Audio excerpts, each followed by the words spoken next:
The queen comes up to you and does a bit of a head bow, a slight mention of deference, gestures to the assembled wealth, and asks the all-important question: how much of this is yours, and how much of this goes to the kingdom?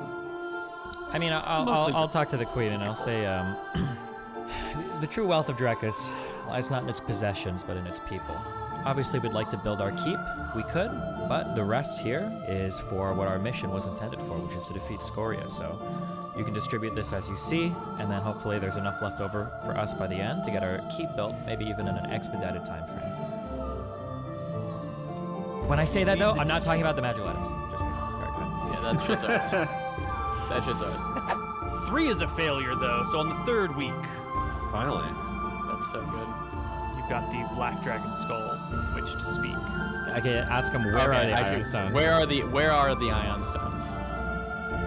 The Frost Rangers of Eowyn will kill you if you try to take it from them. Yeah. Hey, we're going back to Solemn. Yeah, we're going back. Where are the Frost Rangers of Eowyn? In Eowyn. Hello, everybody, and welcome to Tombs of Scoria. How are we doing today? Nick, what's going on in your life? Well, not much. I'm trying a little bit new scheduling thing at work, so been streaming in the day a little bit, which is nice. I'm not sure if it's permanent or not. I'm going to find out next week. But still mostly working from home? Yeah, still mostly working from home. Nice. So that's pretty cool. I'm playing this game Stone Shaft. That's pretty sweet. That's it. That's all I've been up to, not much. Awesome. Well, where did we leave off with the party? You're not asking the other two, just me? Fuck No. us. Fuck him. Steve's Who cares? Moon just woke up from a nap. We're Yeah. good. We're about to go Okay. to, I think we were literally about to just teleport to the Frostlands to go kill some rangers. No, hey, There was hang the on. Let's just talk Slagmire about... Thieves Guild, and then there was the Frost Rangers. Oh, of yeah, we were going to Eowyn. Mistrea. Yeah. Sort out the There's two family. things Okay, to we were do. going to teleport to go talk to the family, and we were just going to show up. That was what we were going to do. Were we planning on like time pooling us killing all those dragons or whatever to? Yes. Yeah. No, we were going to. Well, we were also going to show them what we did to the last group of Mistrayan family members that we met. We could do Yeah. both. Oh, Fuck it. that's why I had time pool. Yeah, because we also wanted to show them like, hey, you guys are on the side that only has the dragon, and by the way, we kill dragons. And then also we could show them us hit squatting the. Okay, I need 2 time pulls. Hold on. I thought we were going to kill the Frost Rangers, so I revised my spell list a little bit. Can we talk about? So if Anton says, "Oh right, I remember what we're doing. We're going to slaughter the Frost Rangers." Right. Let's just be careful. Might be the situation that they range into these Frostlands and they come back with the Ion Stones. Maybe they can help us find them. We might not need to kill them to get them. In fact, if we can avoid it. Imric, who protect the Ion Stones, the only item that we need, I'm just saying, if... I understand. If it comes down to it. Yes. If it comes down to it. But let's I'm down to please have try and peaceful negotiate. conversations. Yeah, that's fine. I just can't reasonably expect us to get there and then just be like, oh yeah, here you go. Okay, what if we just go with no expectations, but we show up really heavily armed, and then if they attack us first, then we'll kill them if we need to. Okay. True. All right, good. We're here to collect your most important artifacts. All right, we're ready to go. Let's go. Mystery in place. To Mistria. I cast. Oh, divination. also, hold on. Go ahead. Wait, no, we need to scry it first. Be aware, okay, when we go, we don't know if fucking these motherfuckers are gonna ran us out to Scoria or some shit, so we either need to show up like immediately and call a meeting. I need to be touching my hammer all the time. Yeah, okay. Okay. So Neal, Nick is we gonna are scry. crystal balling the tavern, right? Was it a tavern? We don't need to. Let's do like outside the tavern, Yeah, just like above the tavern. I can't remember the name of it now. There was a secret basement room inside a tavern that you had heard about, where they meet and hold court. You don't necessarily know if they're going to be there at any given moment in time, but you know the tavern in which the secret room lies. They better make their asses over there. Do I know where it is? Can I crystal ball it? Can I clairvoyance it? You only have the name, so you have maybe it's a 25% chance of doing it? Yeah, so let's try that first. If not, we'll have to maybe teleport somewhere deeper into the city. Or we could just go to like a well-known forest, right? Like you could probably surround like King's Forest, you know? Yeah. Okay. I think. So I fail a lot. Mm-hmm. The tavern. This is the Slagmire. Okay, good. So remind me where we are on the map, Neal. Well, you're in Withron Marenta. No. I mean where the tavern but is. you're going to Slagmire, up here at the far north end of Mystria, right across the strait from Ildereth and Silden. So can I try and scry on the Muckwood? Yeah, same 25% chance. You've heard of it. You've seen it on a map. No. I mean, can I keep doing and just like the plains around Slagmire, the swamp near Slagmire, the banks of the river, Mystria, you know? That should be fine. We're losing something because we're going to further away places to try and get a read on it. Yeah, so any named location I think you can try. Okay. Okay. Weeping Bog. So I'll try and just do Slagmire then, above the city. Okay. Yeah. Sure. No. Western Blocks. It's a bit far, isn't it? Or... We have flying. Nick, come on, hey, get your rolls out, all right? You did this last time. You got all your spells, okay? That's not all the rolling you're gonna do for the rest of the campaign. Let's. All right. Come on, the Nick.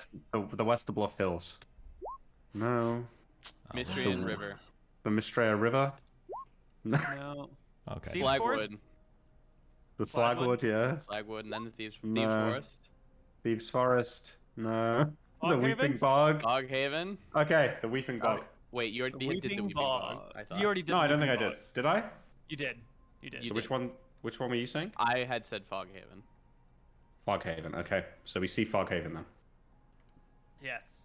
You can see Fog Haven. You can see the tents surrounding the town that house the soldiers that are here, or the people who are training and drilling.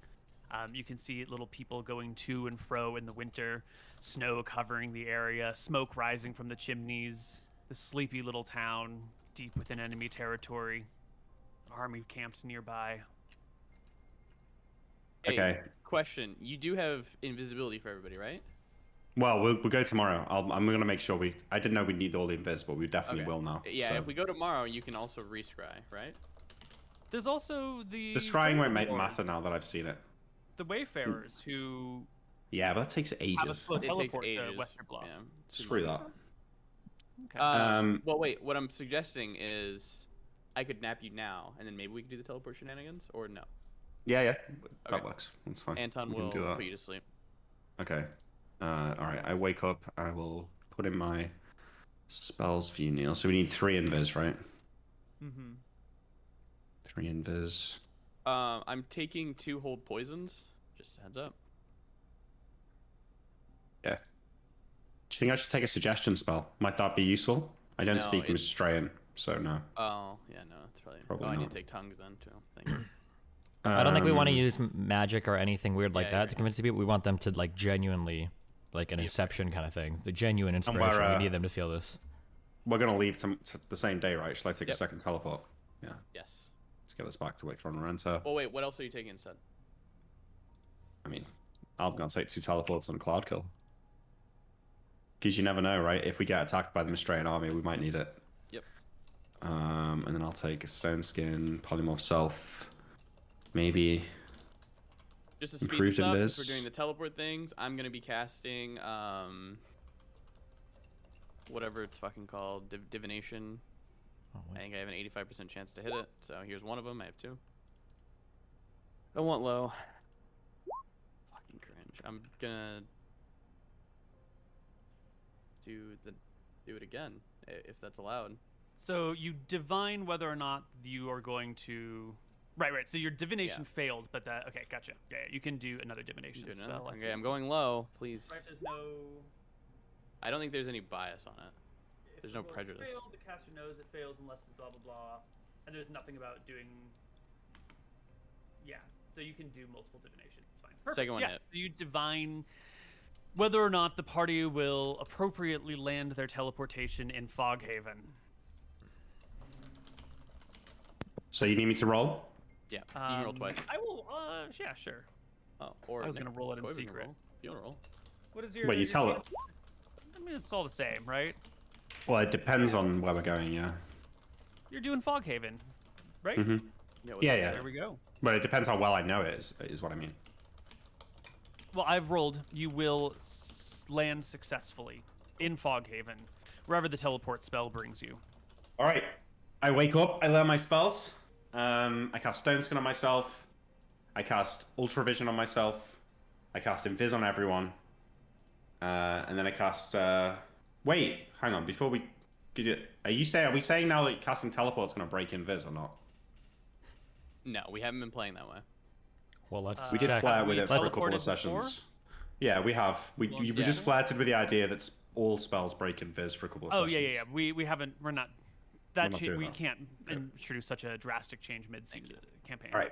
Cast Invis on everyone, Stone Skin, Ultravision on myself, and then cast Teleport, trusting Anton's divination that we're not about to all die. Can you talk real quick? To What does Darkhaven. Ultravision do? It's like I can see through darkness and magical darkness. Is it the same thing as True Sight, or better, or? No, it's worse, but it lasts like all day. So Okay. if you pull your Darkness Stone thing again, I'll be able to see. Interesting. If you cast Ultravision and close your eyes, can you sleep, or do you just see the back of your eyelids? That's not relevant. see Okay, what's I'm ready. left Let's of you. go. Yeah, but it might be pink. That's a good point. Yeah. All right, we go. We teleport. No need to roll. Okay. With a flash of light, you guys vanish from your positions and arrive in the sleepy town of Foghaven. If I can find my Foghaven soundtrack. Anyway, I don't you think we're gonna arrive be in here for long. Foghaven. Yeah. So Yeah. we leave. Yeah, we give well, the let's- army tents a wide berth. You guys arrive in Foghaven, in the snow-covered town, in the middle of the main square of town. So you're just targeting Foghaven in general. There's snow all over the place, but the main treads through town have already been worn away to the point that there's no new tracks, and there's people bustling back and forth. If you guys just want to leave, right? So I'll make a roll, see if anything weird happens as you come through the area. True. Okay. Let's see. Before this gets wacky, can we explain our nifty of Please. flying? I do. Yeah, I can polymorph and flies if you want. We're Well- gonna polymorph and fly out of here. And also, show me where exactly on the map are we right Not now? gonna walk through.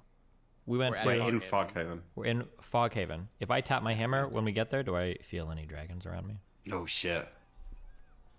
What level are you? Oh shit. Like 12 or 15? 13? Did you say 15? Your 13 is your I thought highest your level. thief was. I wish. I think it's What is it? 13. Fuck, was I 13 before? I don't know if I changed the numbers. Wait, what level fighter are you guys? 10? 10? Okay.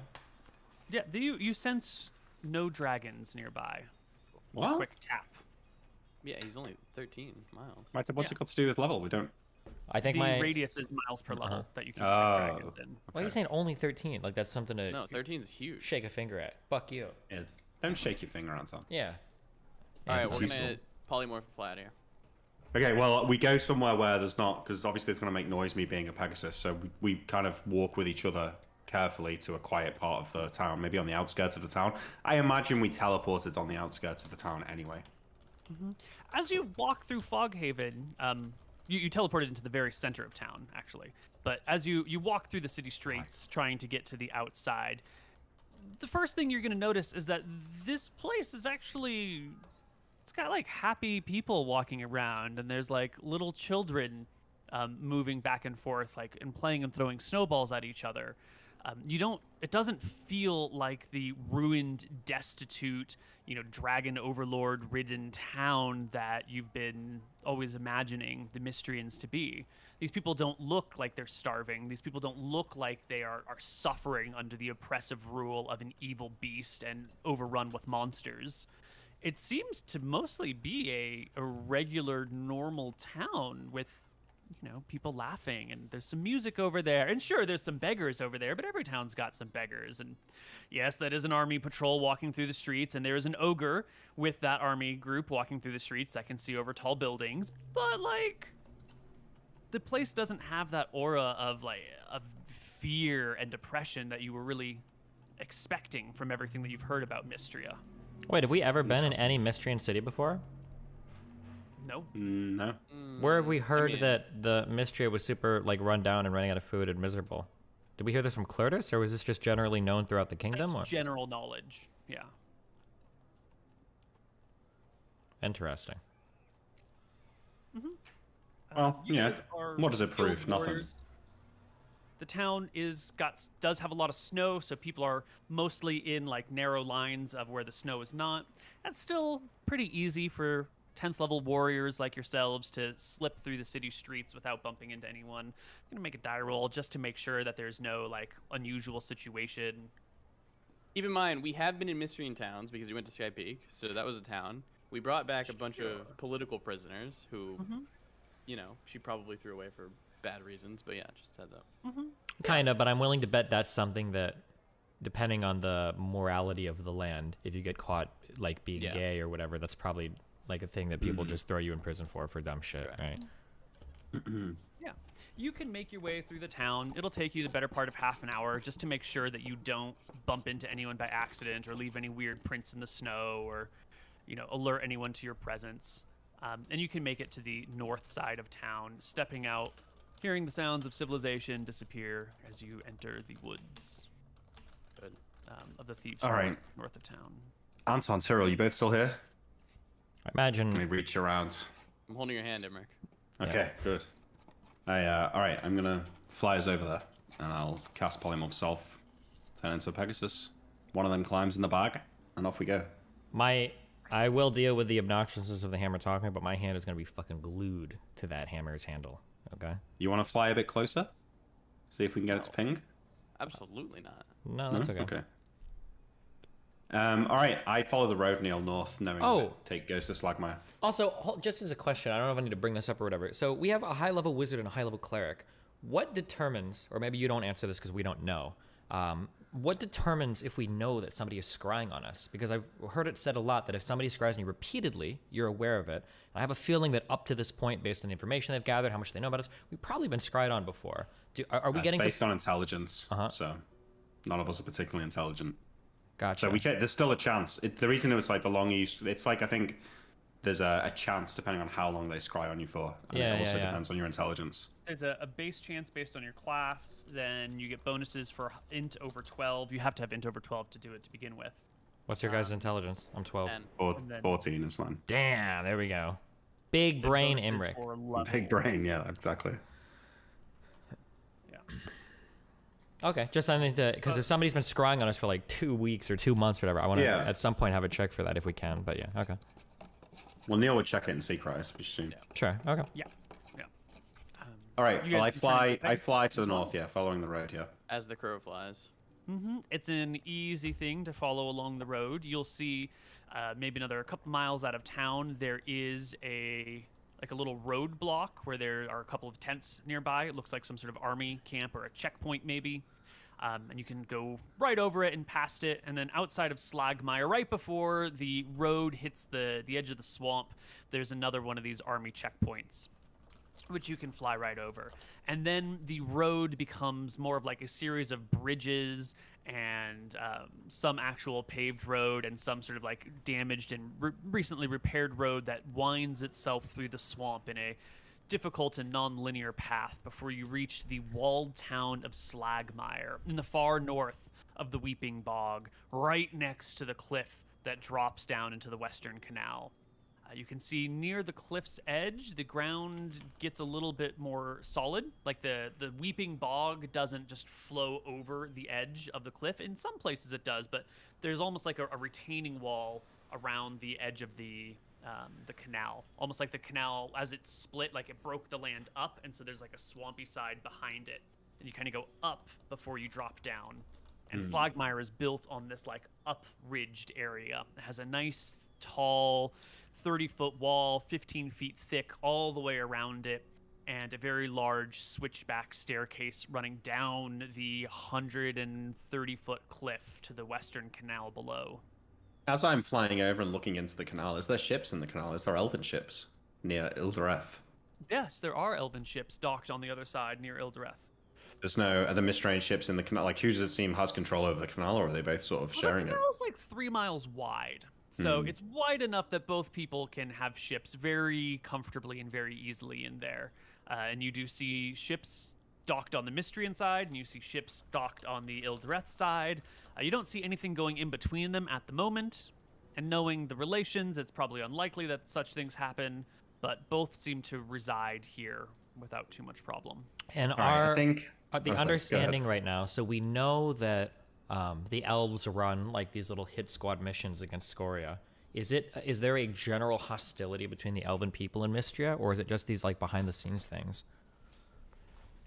There is a generalized hostility between the elven people and Scoria. If we're gonna make a slight distinction between Scoria and Mystria. The relations between Mystria and the elves is a little bit more questionable. The elves don't really talk too much about their political plans. They seem to move much, much more slowly. They also don't really give a shit about what happens in human lands too much, but they do give a shit about Scoria. Okay. So why did we ever figure out why do they care so much about her? She burns that forest. Yeah, she's fucking with them. Why does she fuck with them? Why would she do that? It seems really She's stupid. a chaotic evil dragon. Just close to her probably, and she just feels the need to like enforce her will on them.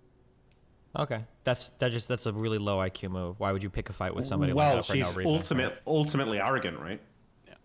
Maybe. I thought she was supposed to be she pretty thinks intelligent, she has right? dominion over everything. Yeah, intelligent, but arrogant too. Well, she's getting fucked up all over the place, so okay. So what I'll do is stop outside the town, Neal, away from the tents, near a specific tree that I can remember, and I'm going to let the other two off. Yeah? So you say outside of Slagmire. So you're gonna Yeah, like on the stop outskirts of town. Yeah. It's let's a talk walled about city, though. The walled city is going to have like there's this weird path that goes through the swamp where there's lots of like wetlands, trees sticking up. The trees might have some snow on them, but the snow doesn't really stay in the actual swamp on the ground. It's too warm, there's too much water, and it's not quite cold enough to make the swamp freeze. So Yeah, okay, just to here clarify isn't what I'm trying to particularly do is to drop them off somewhere that I can come back to. I want to turn into a smaller bird and go and find the tavern, and then come back and bring them to the tavern once I know where it is. Great. So just anywhere where I can drop them safely, but that I can find again, basically. Excellent. You drop them off at a distinctive tree, maybe a half click from Slagmire. Yeah. And Then I you turn should into be able a robin or whatever. And I will go into the town looking for the tavern where we're meeting these guys.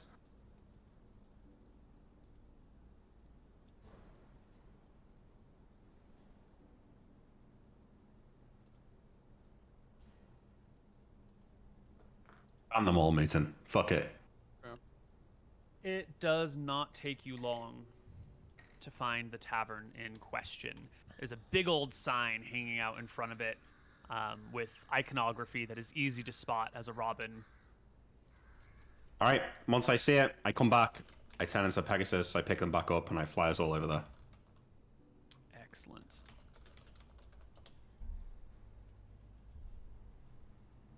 All right. Yep. You find them. You turn into Pegasus. They hop on you. You fly back over the walls to the Cat's Grace, and you can sort of soar over it and circle it for a moment, looking for a good spot to land. Slagmire does not look as happy and cozy as Foghaven as you circle looking for a good landing place.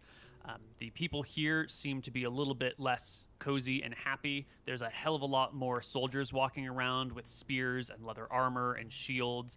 You don't see as many monsters, like the army patrols don't walk with ogres, but you do spot some like specialized groups, like a pack of hobgoblins in chainmail with swords and bows, separate from the other army groups walking around. There are fewer to no poor or beggars lying about, and the people that are here move sort of quickly from one place to another, probably because of the cold, but there is maybe a sense of urgency or wariness in Slagmire. Does it seem like the buildings in Foghaven were much more affluent? Like, I've kind of got this idea that maybe Foghaven is where all the noble families from Crownhold have, like, holiday homes or whatever. No, if anything, No. the buildings in Slagmire look better. They're taller. They're made out of stone. You have like multi-story, like apartment buildings, or maybe multi-story single-family dwellings. Who knows? But like they're taller buildings clumped closer together, made out of stone. Foghaven has like mud brick buildings and wood buildings and stone buildings and thatched roofs. Slagmire seems to be the stronger infrastructure. Strange. All right. Well, interesting to know. I mean, there's something weird going on here, but the job at hand is nigh. So yeah, I drop us off outside the tavern. I turn back into myself, and I say, "All right. Well, I'll leave it to you, Tyrell. Okay. This is your job." Before we get any further here, let's talk about time of day. Let's. When would you have left Wicthron Renta? Is this like early morning, late morning? Personally, I would have liked to have gone when the sun was setting. We would have traveled in the night. This place is clearly going to be in operation at night. It's harder for us to be spotted. Okay, But so you want to be open arriving well, at Slagmire in the evening? Yeah, well, it depends what the others think. Or but I think we should leave early in the morning. One, it gives us a better view of everything, just so we can keep an eye No, on that's true. things. Yeah, But also, Neal, you've been too, describing things, so. I think it's I think it makes us a bit more intimidating, right? Remember in The Dark Knight when the Joker was like, "I know why you guys meet in the day, blah, because they're scared of Yeah. Batman at night." Well, like it'd be the opposite normally, right? Like, well, let's meet at night because we're scared of Scribe. But what do we just show up in the middle of the day? We're like, we're not afraid of anything. Yeah, we're not We'd afraid. run this Okay, shit. and plus, Neal's described all the things we've seen, so it must have been daylight. All right. You land, you unpack. You're a little bit down the street from the Cat's Grace because right up against it, there wasn't a good landing point where someone wouldn't hear you, but like down the block a little bit in the intersection of two roads where there's like a well placed. You waited for some people to like pull their well water out and leave, and then it looked pretty empty as you sat down, dismount the Pegasus, and turn back into your human form. So my goal is to just round up basically the biggest, baddest bosses in this area, and you guys are gonna have an area set up to time pool stuff, basically. Yeah, need to have a sit down. I think we're just going into the tavern and we're gonna have a talk. And Well, gonna time pull are we? They'll bring us a basin. They can do that. Sure, but they're probably not gonna be here, right? We have to call a meeting or somehow, right? Yeah, we got to be careful though, because what if we say, all right, we want to meet with all the bosses, bring them down to the room, we'll wait here, and they go and get a bunch of soldiers or something. I mean, that's what I said before. Is the word, Yeah. right? Or worse, like alert Scoria in some way. But the thing is, they're going to have to leave and go and get the other bosses, right? Yeah, we can also leave instantaneously at any time too with our amulet. Yep. Yeah. So if they fuck Yeah. with us, like, we'll tell them that. We'll come back and fuck you up. What was the? Do you remember the name of the lady and the other guys that we killed before? They know that the McGarrys killed them, right? Absolutely. It was known that it was a McGarry thing, right? Because I don't think we killed every person in that room, right? Nope, we left one alive, I No. believe. That's No, really we only important. killed- Alive, yeah. We only killed her, I think. Yeah, So yeah. because okay, that's really important. Okay, so we have a reputation of being able to fuck shit up in this area with. And being able to be talked with, like crime not people, just yeah. killing indiscriminately. Yeah. Okay, yeah. So then my goal is going to be I'm going to go into a tavern and I'm going to say, hey. Why don't we all just go in? Yeah, Sit we'll all down, go in. Yeah. Just sit down. Yeah, well, we can do it, but Say, before we like, go in anywhere, yeah. let's just know we have our whole plan out. Before we're not doing Okay. any of this on the fly in enemy city, because if we Correct, teleport yeah. back, everything's gonna be Good fucked. idea. Okay. Good idea. Yeah. Okay. So our goal is to just go in and say we want to Okay, well, talk. first question. Sorry, Yeah. are we cancelling our invisibility? No, not yet. There's no reason to yet. No, but when we go in, When we go in. Of course we will. We're not gonna be fucking Yeah, okay. Casper the Friendly Ghost calling a meeting of the crime bosses, right? Yeah. So we'll go in and we will say, hey, the McGarrys, yes, are here to call a meeting with the crime bosses in the area. We have an important message to deliver. If you know what's good for you, be here. And I don't know how fast word would travel here. Like in an hour, 2 hours? What is a reasonable amount of time? 30 minutes. to well, get it. should we not say we're here to mediate? That's what we are. Yeah, but rather than say like be here or we'll kill you, basically, like say we're here to mediate between the Dracusian and the Mistrain families. We want to sit down. We're here on behalf of the Mystery and family. Sure. We want to have a sit down. That sounds Give- good. Yeah, I would like to meet in like 30 minutes to an hour. sure. I don't know what's the reason, because they can't like text each other, right? So I don't know if like 30 minutes it might be like an hour or two. Well, or they're in this town, right? They're So in this town. They're the most powerful people in this town. I assume they can get a message to somebody within 5 minutes, you know? Okay, all right. Fuck it. Yeah, let's do that then. We cancel our invisibility. Okay. Wait.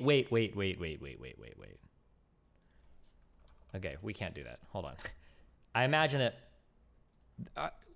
can I glance around in all the seeing or whatever? Are there like wanted posters? Is the way that we look like generally known throughout the kingdom? Because we've encountered soldiers thus far that seem to have known that we were the McGarrys, right?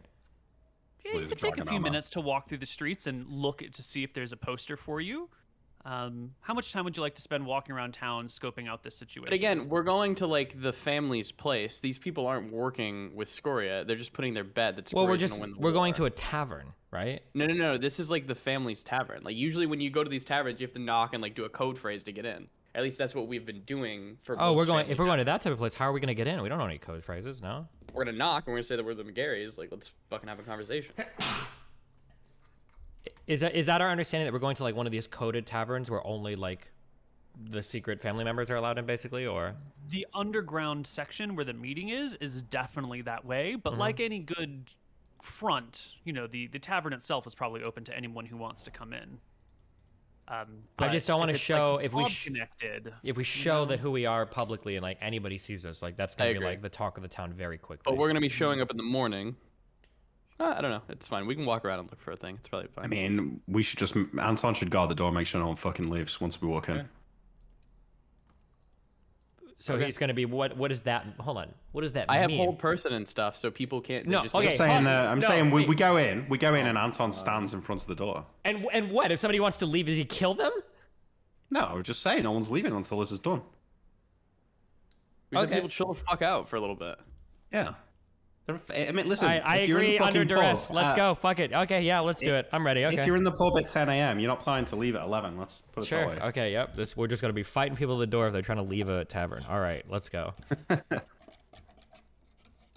All right, we walk in, Neal, and as we walk through the door... Well, first we want to break our invisibility, right? So I'm going to break the invis once we get in. Okay, fine. Once the door's behind us closed, I will then, like, you know, take out a dagger and poke at myself. I guess I might lose a charge of stone skin. Why not just punch something? We should be able to just like hit ourselves or something. Oh yeah, you can punch the door. Yeah, okay. You punch the door. It gives like a sound. From the other side, you hear someone say, "Come on in, it's unlocked." Yep, we come in. Everybody's uninvisible. The three of you walk in, fully visible, wearing. Anton will lean against the door. Wearing dragon armor. Yes. Wielding your weapon, like armed to the fucking teeth, bags over your shoulders, glistening. But we're casual about it. Dragon scale mail. Yeah, we're casually flowing in our dragon armor. Magical robes and boots. Weapons aren't being pulled out. Chill. We're casually walking in, and Anton's chilling against the door, and he's gonna let them have a conversation. The bartender, starts to speak and say, "Hey, welcome to the," and then goes silent. And that causes a couple of people to look over at you, and they drop their conversations and go quiet. And soon, all eyes in the tavern are on the three of you standing near the front door. I assume you shut it behind you. Yeah, Anton's shut it and is leaning on it. There's maybe 15 people here, plus the bartender. I lean forward across the counter and I say, "Hello. It's my understanding that you can get us in contact with the big mystery and family bosses around here. You obviously know who we are. We're here to mediate a discussion between them and the Drakissian mafia families." I don't know if they have an official name, but... Did you just scream this at the bar, or did you go up to like the bartender and say this? I said I leaned across the bar and I talked to the bar. Okay, sorry. So if Anton's by the door, Tyriel's by the bar, I'm standing in the center of the room, like looking at the people who are just sitting down, not saying anything, just, making sure no one's trying to move. Give me a charisma check, Nick. Okay. Can we all make charisma checks for how casual we are about this? Absolutely. Nick's first charisma check will be mine, and then you can all make other charisma checks after that. Good. Yeah. So I take any mugs off people. I don't know what we're charisma checking for. I don't give a fuck. Okay, I can be intimidating without my charisma. That's right? fine.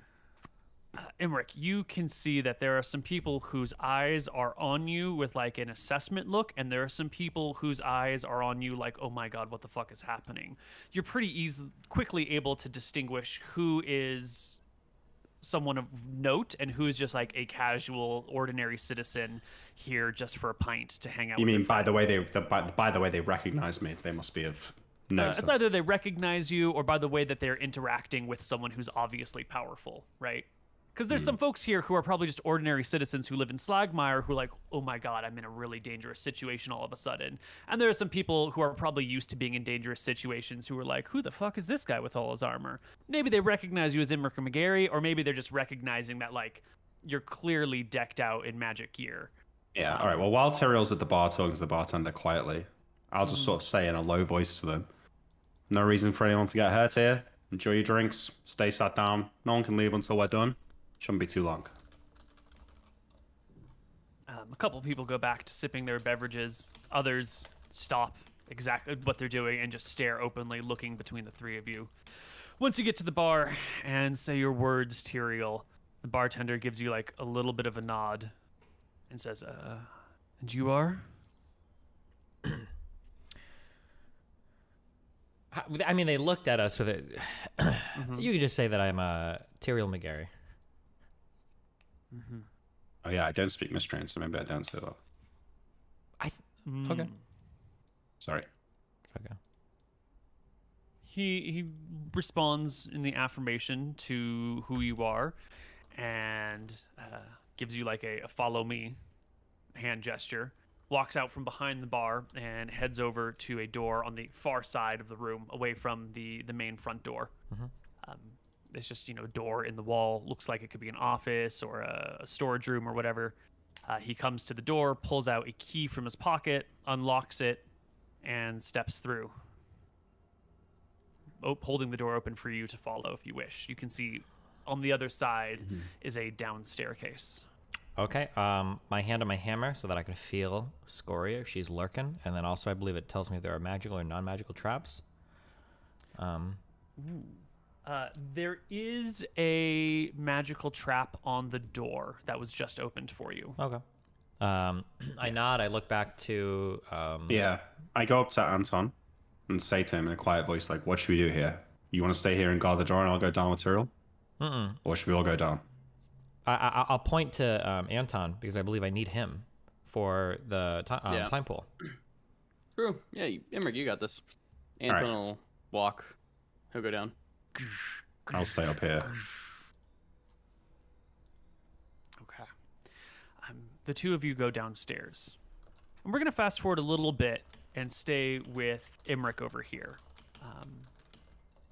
You're going to be watching this door for a while. After a few minutes, after some 5-10 minutes passes, someone tries to open the door from the outside. Yeah, I open the door. I stand and I open it so that they won't necessarily immediately see me as they come in. Great. Yeah, you open the door. Two people, they try to open it and sort of bumps into you. So you finish opening it all the way, and they walk in. They're speaking in mystery and they're jabbering kind of loudly at each other. And then once they're I close the door behind in the room, them. Yeah.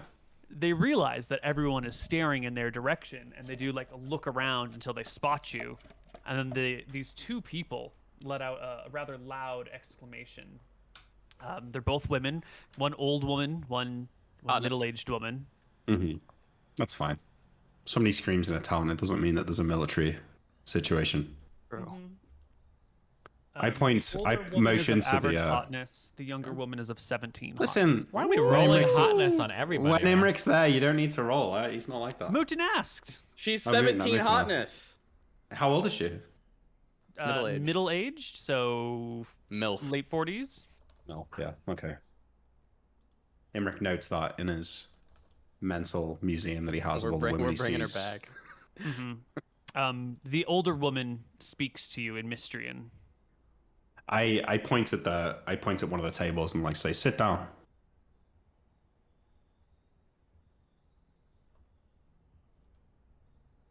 The younger woman steps up to you in a confrontational way, and you can see that she's moved her cloak slightly to the side, revealing a short sword at her waist.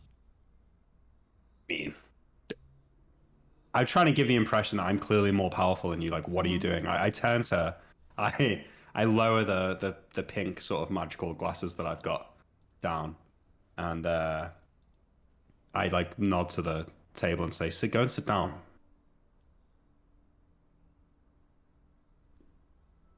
mean, she can Her see intimidation fails on you. Yeah, she sees your stone skin. Yeah. Right. If she's worth your time, she'll recognize knows. that you've got stone skin on. Right. So she tries to intimidate you a little bit, and it doesn't work.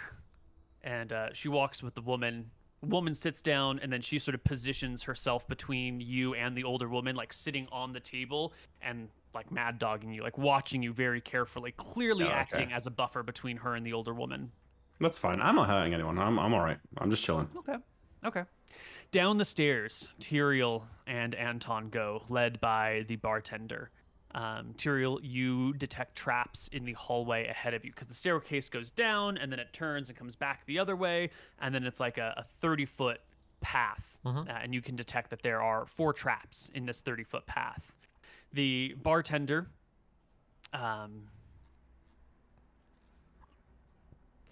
just motions for you to walk forward. At the end of the 30-foot path is another door. This one looks like it's made out of metal entirely, like wrought steel or wrought iron, blackish all the way across. And you detect there are 4 traps in this hallway, and the bartender's clearly saying like, "There's the door. Go get to it." Well, let's ask about it. He's not ahead of me. He's asking me to go through the door. Yeah. Like he opens the door, comes down the stairs with you, comes to the long hallway, and is like, he just motions down the hallway. So as I walk towards, am I alerted to the nature of these traps, or like how much information do I have? I'll just ask the next question. So if I can, I would like to go to the door, disarm the trap very quickly and adeptly, and then open it. Let's see. It sounds like the traps aren't all on the door. Some of them are in like the walkway. Sure, yeah. But I should know what they are before walking up to them. So. I would hope. I'm just trying to figure out the exact information you get based on the item.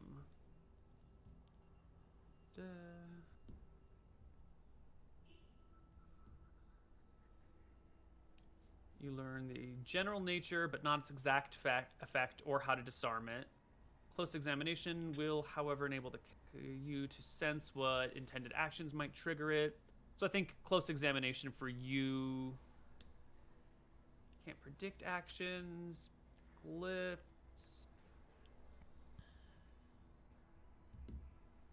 Okay, so you can. I think you get the spot. Note that the spell is directional. You must face. Yeah. So the first thing you'll notice is that there is a series of there's like a trap on either side of the wall at one point, maybe 10 feet in front of you. And then there seems to be some sort of ceiling-based trap 10 feet after that. And then there seems to be some sort of ground-based trap 10 feet after that, which is like directly in front of the door. And then the door itself has a trap on it. Okay. So can I walk up and I'll do like a find removes traps and just start disarming them as I come across them? Absolutely. We haven't talked about this. Your chance to find remove traps? It's 95. I can roll them. We haven't talked about this much in the past, but what is the time to disarm these? Because if this is going to take me like 10 minutes per trap or something, I don't like.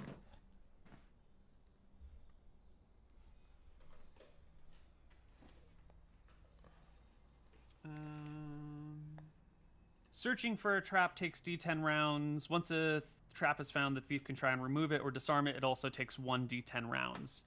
Yeah, so it'll take you, 1 to 10 minutes to disarm a trap. You can also, if you know how to trigger it, just trigger it and let it go, although that's not always a safe option. So if you want to come up and disarm these things, it'll take you a little while, but it'll also be very obvious to the bartender that what you were doing.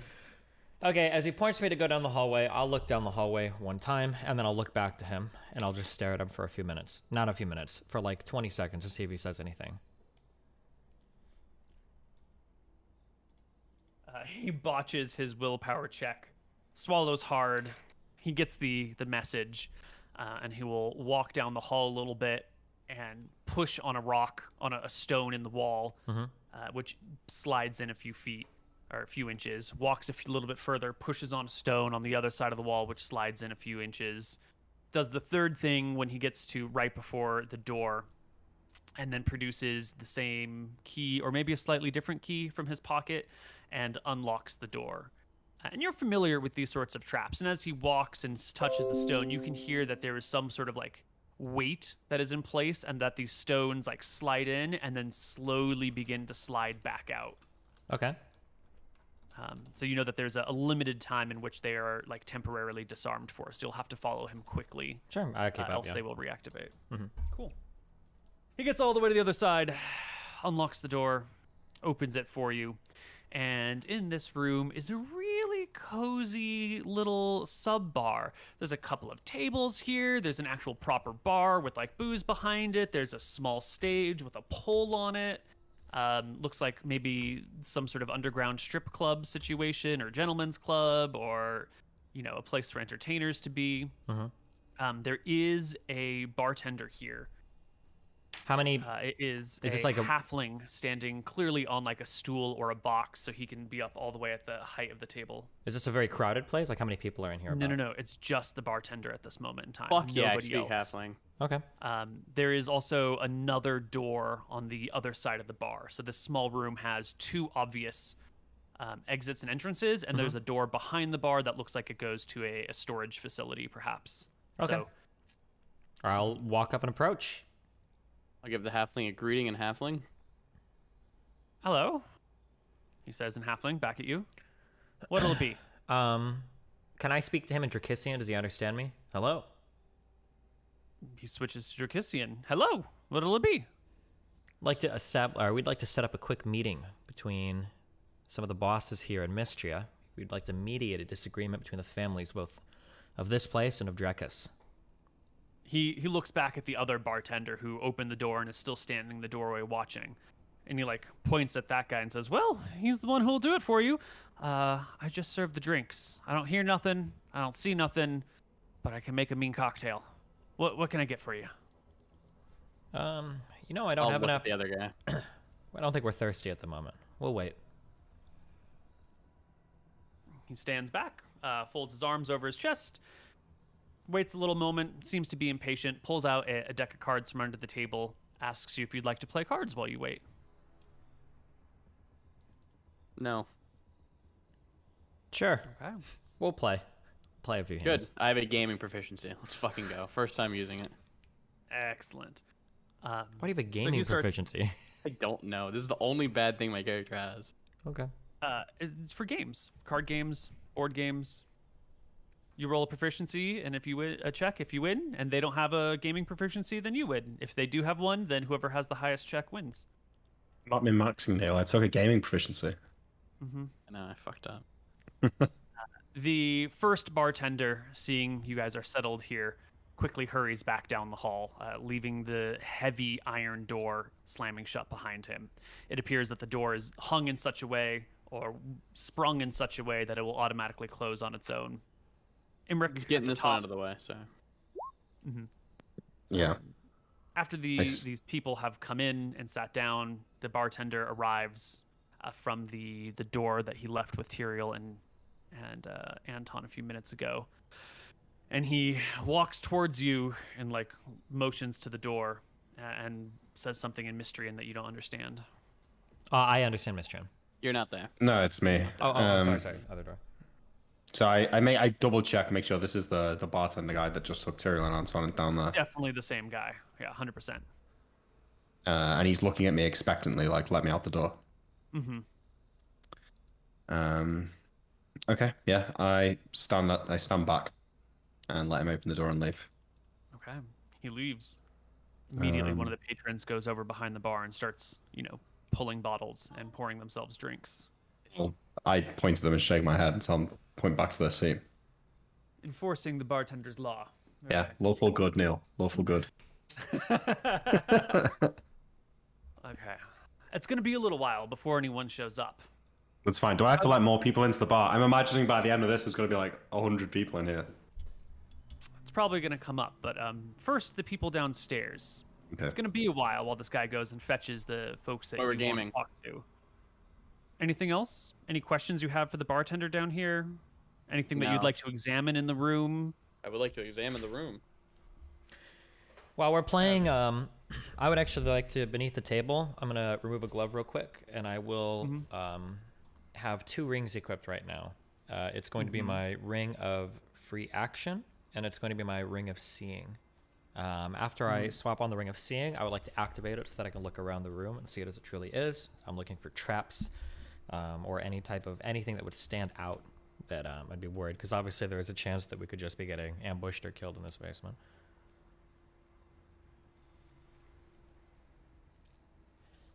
How do you feel about us? Never mind, that's a dumb question. Ask it anyway. There are no dumb questions. Well, I was gonna ask Tyrell in private how he'd feel about us drinking the fire breathing potions, because they last like an hour. We drink it like before they get here, I guess. Oh, now we're okay. I think we're fine. Everything in this room is as it should be. There's no illusions. There's no secret sorcery happening. This room appears to be pretty solid all the way through. Anton, you asked about the room. I mentioned that there are two what seem to be like heavy wrought iron doors that are primary entrances and exits, and then one wooden door behind the bar. There is, on the opposite side from where you came in, next to the other exit door, is a stage with a single pole on it. The stage rises like 2 feet off the ground. The ceiling is maybe 8 feet, so gives it like a 6-foot clearance, not super high. There are 4 tables set around the room, 3 small ones and 1 very large one in the very middle, and then the bar that runs alongside of it. The room is rectangular, maybe 20 feet by 30 feet long, with doors on the far sides, and then the bar in the middle on one end. Okay. Everything appears to be copacetic. There are no pictures on the wall. There's no art hung anywhere. The area does seem to be magically lit. There's no clear source of light. It's not super fucking bright, but it's also not terribly dim. It's sort of like a gentle light down here. There's no windows. You're clearly like 10 feet under, at least 10 feet underground, maybe a little bit more. The walls are made out of stone. The wooden door is the only, like, what would you call it, etherealness exit that you could take out of here. Gotcha. And that's a wooden door. It didn't have wrought iron things over it, right? Right. Okay. Right. That's why you think it's a supply closet door. Yeah, I gotcha. Okay, so real quick, earlier, did we rule that a darkness stone in a pocket emits darkness or does not emit darkness? What was our ruling on that? It does. Yes, you need like a light, tight space for it to not emit its darkness. Okay, so then to go one more on that, I could have a darkness stone in my pocket, and I could have like dual wielding my 2 swords with the darkness stone. Okay, just checking. All right, cool. Yes. Okay. Oh, and then also, sorry, one final thing. One thing of darkness overrules an infinite things of light, or like infinite things of light, or one thing of light will overrule one infinite. darkness cancel each other. Okay. Correct, but 2 light, 1 darkness, it's still gray. We're not going to get into the, if you have 50 light stones on you, but they have 51 darkness stones on you, it's dark. It will just be canceled, right? Yeah, if they're both there, then the prevailing light conditions. Yeah, that's what I understand. That was the book ruling, Yeah. And that makes sense. Otherwise, you end up in a weird thing where it's like, who's got the most light versus dark stones. Yeah, exactly. Or also in the past, like my dark stone should have never worked because there were so many magical lanterns in that cavern. Correct. Yeah. It should just be cancelled, Neal. They shouldn't stack with each other. It should be, if there's darkness, there's darkness. If there's light, there's light. And if there's both, then there's prevailing light. Correct. So you're in a room with 1,000 light stones all piled up, and you bring out 1 darkness stone, and it cancels all the light stones. Is your argument? Yeah. Well, otherwise we just make like, if we want to do our darkness shenanigans, we just make like 50, and then no one can counter us. Right. Yeah. That makes sense. I dig it. Okay. Gotcha. Important things to know. Cool. Okay. I believe we're just playing cards and waiting then after I swap my ring, and we're chilling. Cool. Nick, you're up there. Eventually, the door opens again. I assume you open it and let people in. Yeah. And walking inside are 6 individuals. Okay, these guys look more serious. 6. Yeah, it's an even split between men and women. The first 3, but the very first one opens the door, and then like you can notice that they don't step in. Like the door opens, and then there's a moment. And then they step in and are like, as they're stepping in, they're looking behind the door as if they're checking the room for I know I'm there. Oh, right. Okay. Yeah. And they see you. And then they back up into the room, keeping eyes on you. And that's when 2 other people walk in. None of these people seem to be armored at all. And you only notice their weapons once they part their cloaks slightly to let you know that they're carrying small sidearms. After 'Cause these three walk in. I've got weapons on me, but they're mostly in pockets. It's just my bow, I guess, would be on my back though. And out of interest, does ultravision affect how my eyes look? Because I'm like this for like 15, 16 hours. Can we have it be something cool? Ultravision does not permit the recipient to spot invisible creatures, does not function in the presence of strong light sources. Ultravision, normal, perfect darkness, underground settings. I don't think it changes your eye color at all. Okay. Ooh, also, your glasses are highly anachronistic, right? I don't think anybody has glasses. That's not like a technology that exists yet, right? So just you even having those is weird. That's a good point. The ultra will have corrective lenses. Oh, okay. Stylish lenses, but gotcha. It's the ordinary folks of the day won't. Okay. So they are. I mean, I'm out here looking like John Lennon 5,000 years ago, so you know, can't mess with that. All right, yeah. I mean, I give them a nod. I try to look friendly. I know but maybe I can talk to these guys. I say, it's good you came. Yeah, one of the people gives you a bit of a nod. In comes the bartender, and then the last two walk in are an aged man and an aged woman. They both come in. Neither of them really bother to look for you. Their bodyguards have already spotted you, and they make for the back door right away. Yeah, okay. Well, if they don't want to talk to me, then fine. I want to ask the halfling to get me like a big basin. Wait, sorry, just before you switch. Once they all walk down the corridor, Neal, I'm going to go up to the table and I put down a few gold coins on the bar and I'll say to the bartender, like, get everyone a drink. And I point to the room and then walk back from the gold. Hopefully he understands and I go back to standing by the door. Yeah, the bartender understands you just fine and quickly starts serving everyone beverages. The two older people head for the back door, and as they do so, some of their other people head in that direction. That first set of women that walked in stay in their particular spot and don't join them, but there were like looks of acknowledgement passing between them and the other people. The first three people that walked in with the older folks retreat to the door that everyone's going through and just stand guard. So you've got, the first two women that we're came all guarding doors. I get it. Table. Yeah, it's three other it's all a people bit at tense. that door. Okay, I just want to make sure that we don't have any confusion. I just want them to know that my door is better guarded than their door. Even though there's three of them, clearly my door would win. You have the best door, Emmer. Yeah, mine's the best door. A few minutes later. I asked for the basin while we were gaming. Absolutely. The halfling produces a large bowl and asks you if you want it filled with water. Actually asks you if you want it filled with beer or wine. Let me see what I need it filled with. A pool of water. I need water. Yeah. Oh, yeah.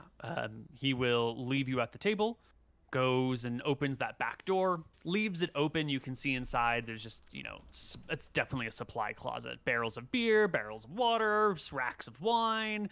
It's too big for you to see the entirety of it through the door, and the halfling disappears into one of the other corners of it and then comes back a little bit later carrying a big wineskin hoisted on his shoulder and empties it into the basin. It lets you know that this is pure boiled water, guaranteed not to make you sick. I wasn't worried about that, but now I am. I nod. Mm-hmm. And then a few minutes later, the door opens, and in walks this old man and this old woman. You give him a respectful nod. They see Tyrael, they see Anton, they see the halfling bartender who doesn't say anything to them, doesn't even really look at them very much. The old man walks forward and sits at that very large table. The old woman steps up beside him and sits next to him at the large table, which can house maybe 10 chairs. And they both sit adjacent to each other on one side and look expectantly at the two of you. I wait for Teal to speak. Take a deep breath. Say, hello, I've been sent here. Well, me and my brothers have been sent here on behalf of some of the Dracissian crime families. And if we are given true information, then we are led to believe that there seems to be a rift right now over the outcome of the war between Mystery and Drecus.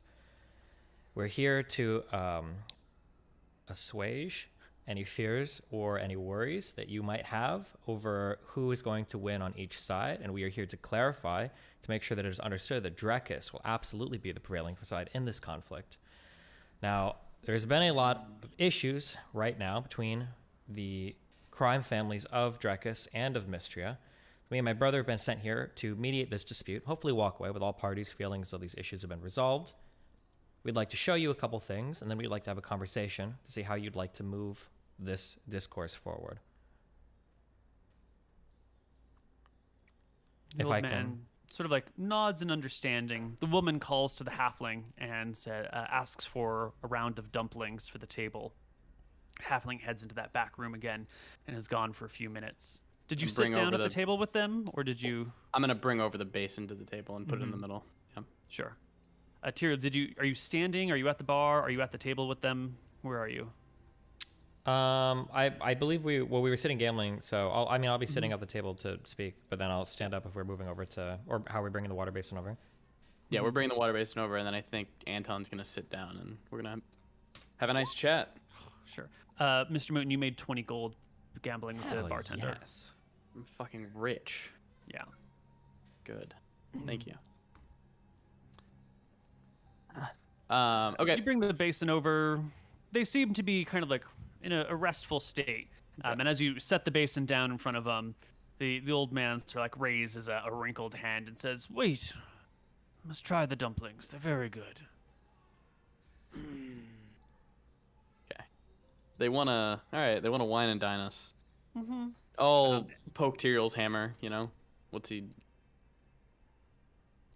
Lord Anton, there are no dragons nearby. But that doesn't mean we can't find some. I get off of it.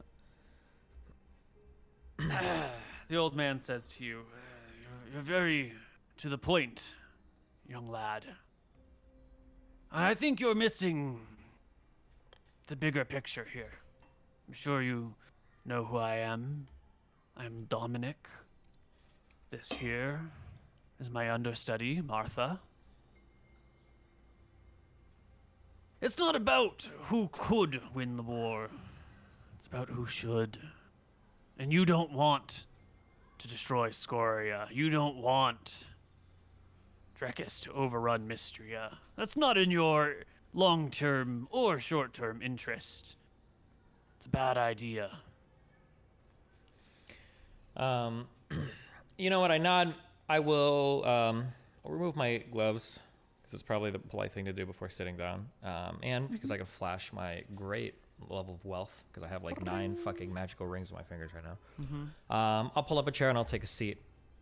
And I guess I'll look to whoever has the plate of dumplings next to them and I'll say, "You know what? I think maybe me and my brother will have a few bites to eat." I assume he sits down. Yeah, Anton sits. Yeah. We're gonna. We were nobles, so we're gonna do the full, courtesy. Yeah, we will. We'll be nice.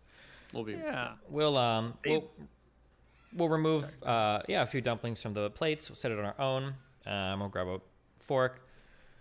I'll say, why would I, member of a noble family, and a member, to some extent, the crime family of Drekis, be interested in seeing Scoria or Mystria succeed in this conflict? I'm curious. The old woman pops a dumpling, but stays quiet. The old man looks at you and says, "You know how long Scoria has ruled in Mystria? She's been a dominant force here for about 1,000 years. Not exactly. I don't think everyone remembers exactly when she came to be in charge. But that's about 1,000 years of wealth accumulated. By my best estimates, there are thousands, tens of thousands of tons of gold under that mountain. If that gold ever left the mountain," he shakes his head, "financial ruin. You can't inject that amount of currency into a society and have it remain stable." I thought we weren't doing macro econ this campaign, Koibu. Oh, here we go. "This is a bad idea. You loot Scoria, you kill Scoria, will be flooded. And not to mention, The armies in the east, across the sea, the great hordes of Varasi, the huge empire building there waiting to come in. Scoria is practically the only thing keeping them at bay. This beast that rules us also keeps us safe. Also keeps things stable. And she's not so bad living under her as long as you pay her taxes, do your things. But people like you and I can profit quite substantially from these situations. I understand that a person descendant from a royal line might feel a certain civic duty. Think of the bigger picture. You take out Scoria. What stops the armies of Varasi from coming across the sea to us? You kill Scoria. You gain millions, tens of millions, maybe hundreds of millions of gold? What are you going to do with it all? There's a stability created by this monster. And it's in all of our interests to see a stable land. I eat a dumpling. Before I pop it in my mouth, I look over at Anton, see for him to nod before I eat it. Yeah, I mean, Anton will eat one with you. Are they eating as well, Koibu? The woman ate one. The old man hasn't yet. Oh, if he hasn't yet, then I'll wait. I'm returning his kindness. I shot a knowing look over to Anton, though, and we would understand it to mean, of course, you have hold poison. Yes, I have 2 of them. Yeah, we're not. Of course, we know that. We just, you know. I don't know if this is about gold per se. We've killed, I don't know, 8 dragons. Only one of them had some substantial amount of wealth. I assume. It seems that dragons are actually not all they're cracked out to be on the wealth side. But anyways, this is more a mission about, at least for me, vengeance for my people and yours. Also, you guys are called the family, right? That's what we call ourselves. Not the business. Of course. We're not the business partners, right? We're not the merchants guild. It's not all about gold here. However, even if it were, Wicthron has a thriving, functioning treasury, and the gold isn't going to be released to the streets, of course. There are ways to manage economies that Wicthron is more than capable of doing throughout the lands of Drekis. It's how we ensure the stability of our currency throughout the lands, despite finding major amounts of gold or having gold mines running. I think it's a silly concern to assume that just because we would loot and pilfer a dragon's lair worth of gold, that we would be flooding that gold onto the market. And again, as we said before, there are many things worth more than gold that Scoria may possess, and there are dangers that she represents that are also worth more than gold as well. I'm more concerned about the safety, well-being of my family and my kingdom than I am about whether or not a few more million pieces of gold might find their way onto the streets. I'm sure you, being part of the family, can also understand this concern as well. The old man gives you a semi-toothless grin at this. Maybe like a quarter of his teeth have fallen out by now. Like an approving look, like, well said, very well done. Your concern for your family is important. As I understand it, you are the son of the dethroned queen? Dethroned is a strong The word, abdicated. but I am the nephew, right? Is what it is? You're Nephew the of the son current of queen. you're the son of the abdicated queen. You're the nephew of the current queen. I would prefer to think of myself as the nephew of the current queen, but yeah. You know, eventually Scoria will rule Arcadia. There's no reason you can't look out for your family. There's no Anton is reason gonna you ask can't. to cast time pool for them while they talk.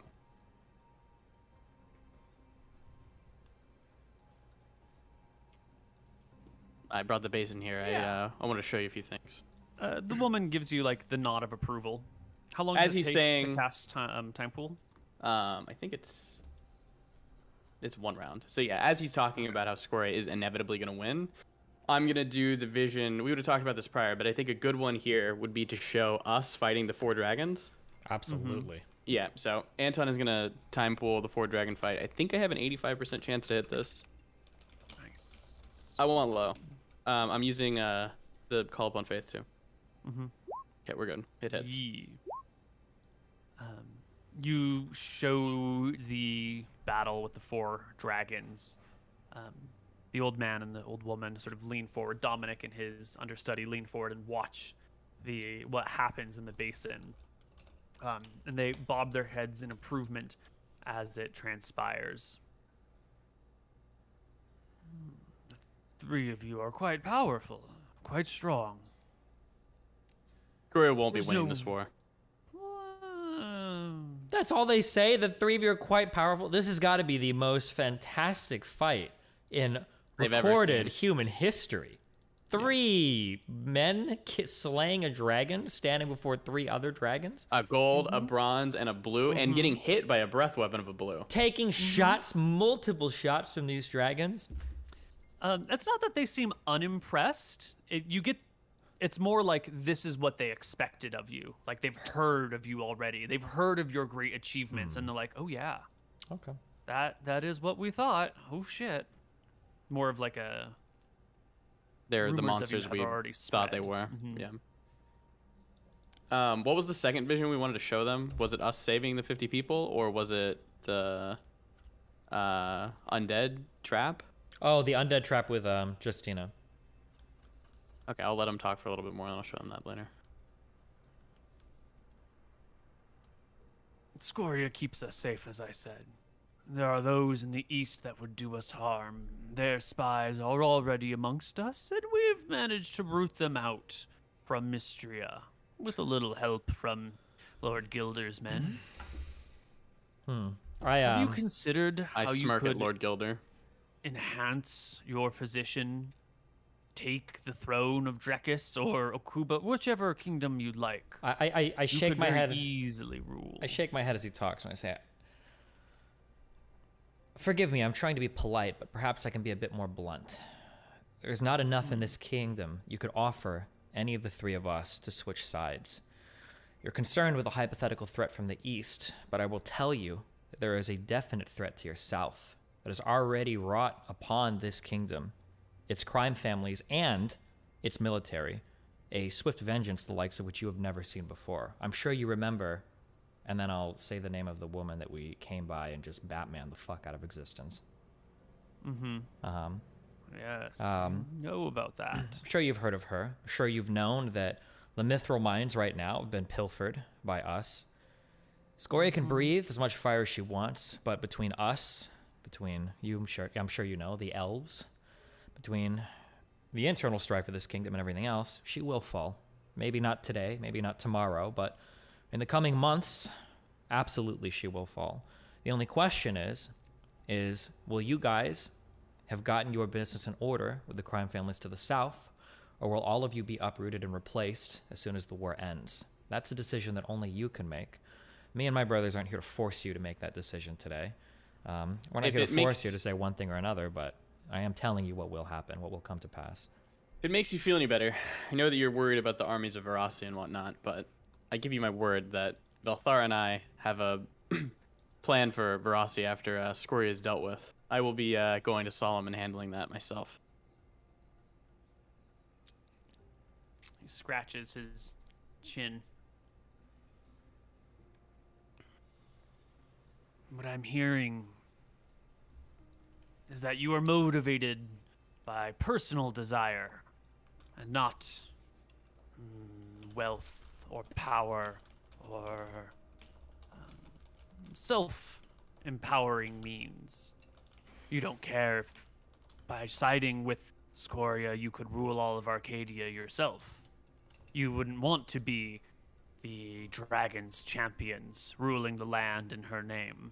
Is that what I understand? Of course. It's a little bit more than our personal ambitions.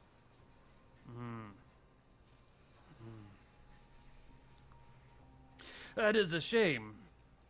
I was hoping for a more stable outcome.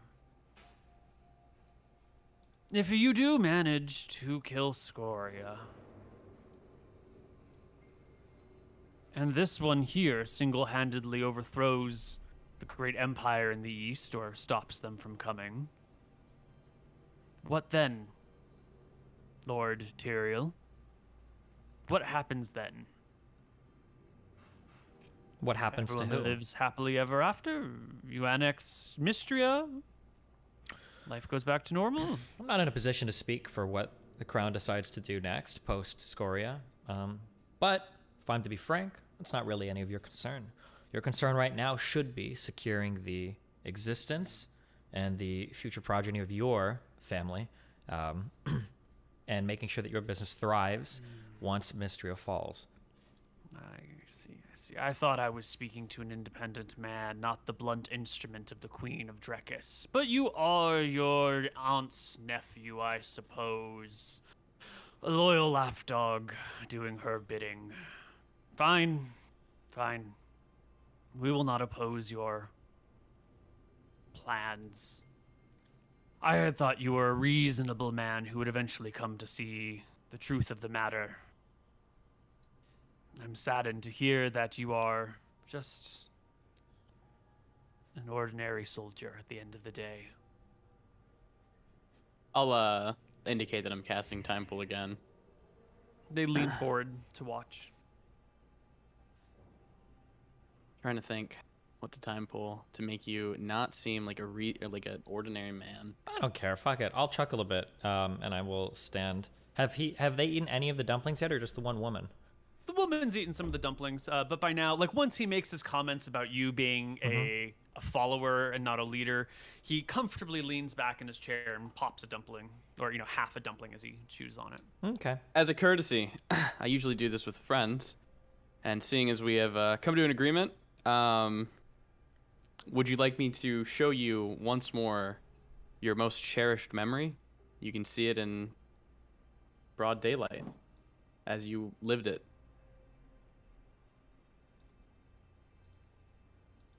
I'll ask the old man. Man thinks for a moment.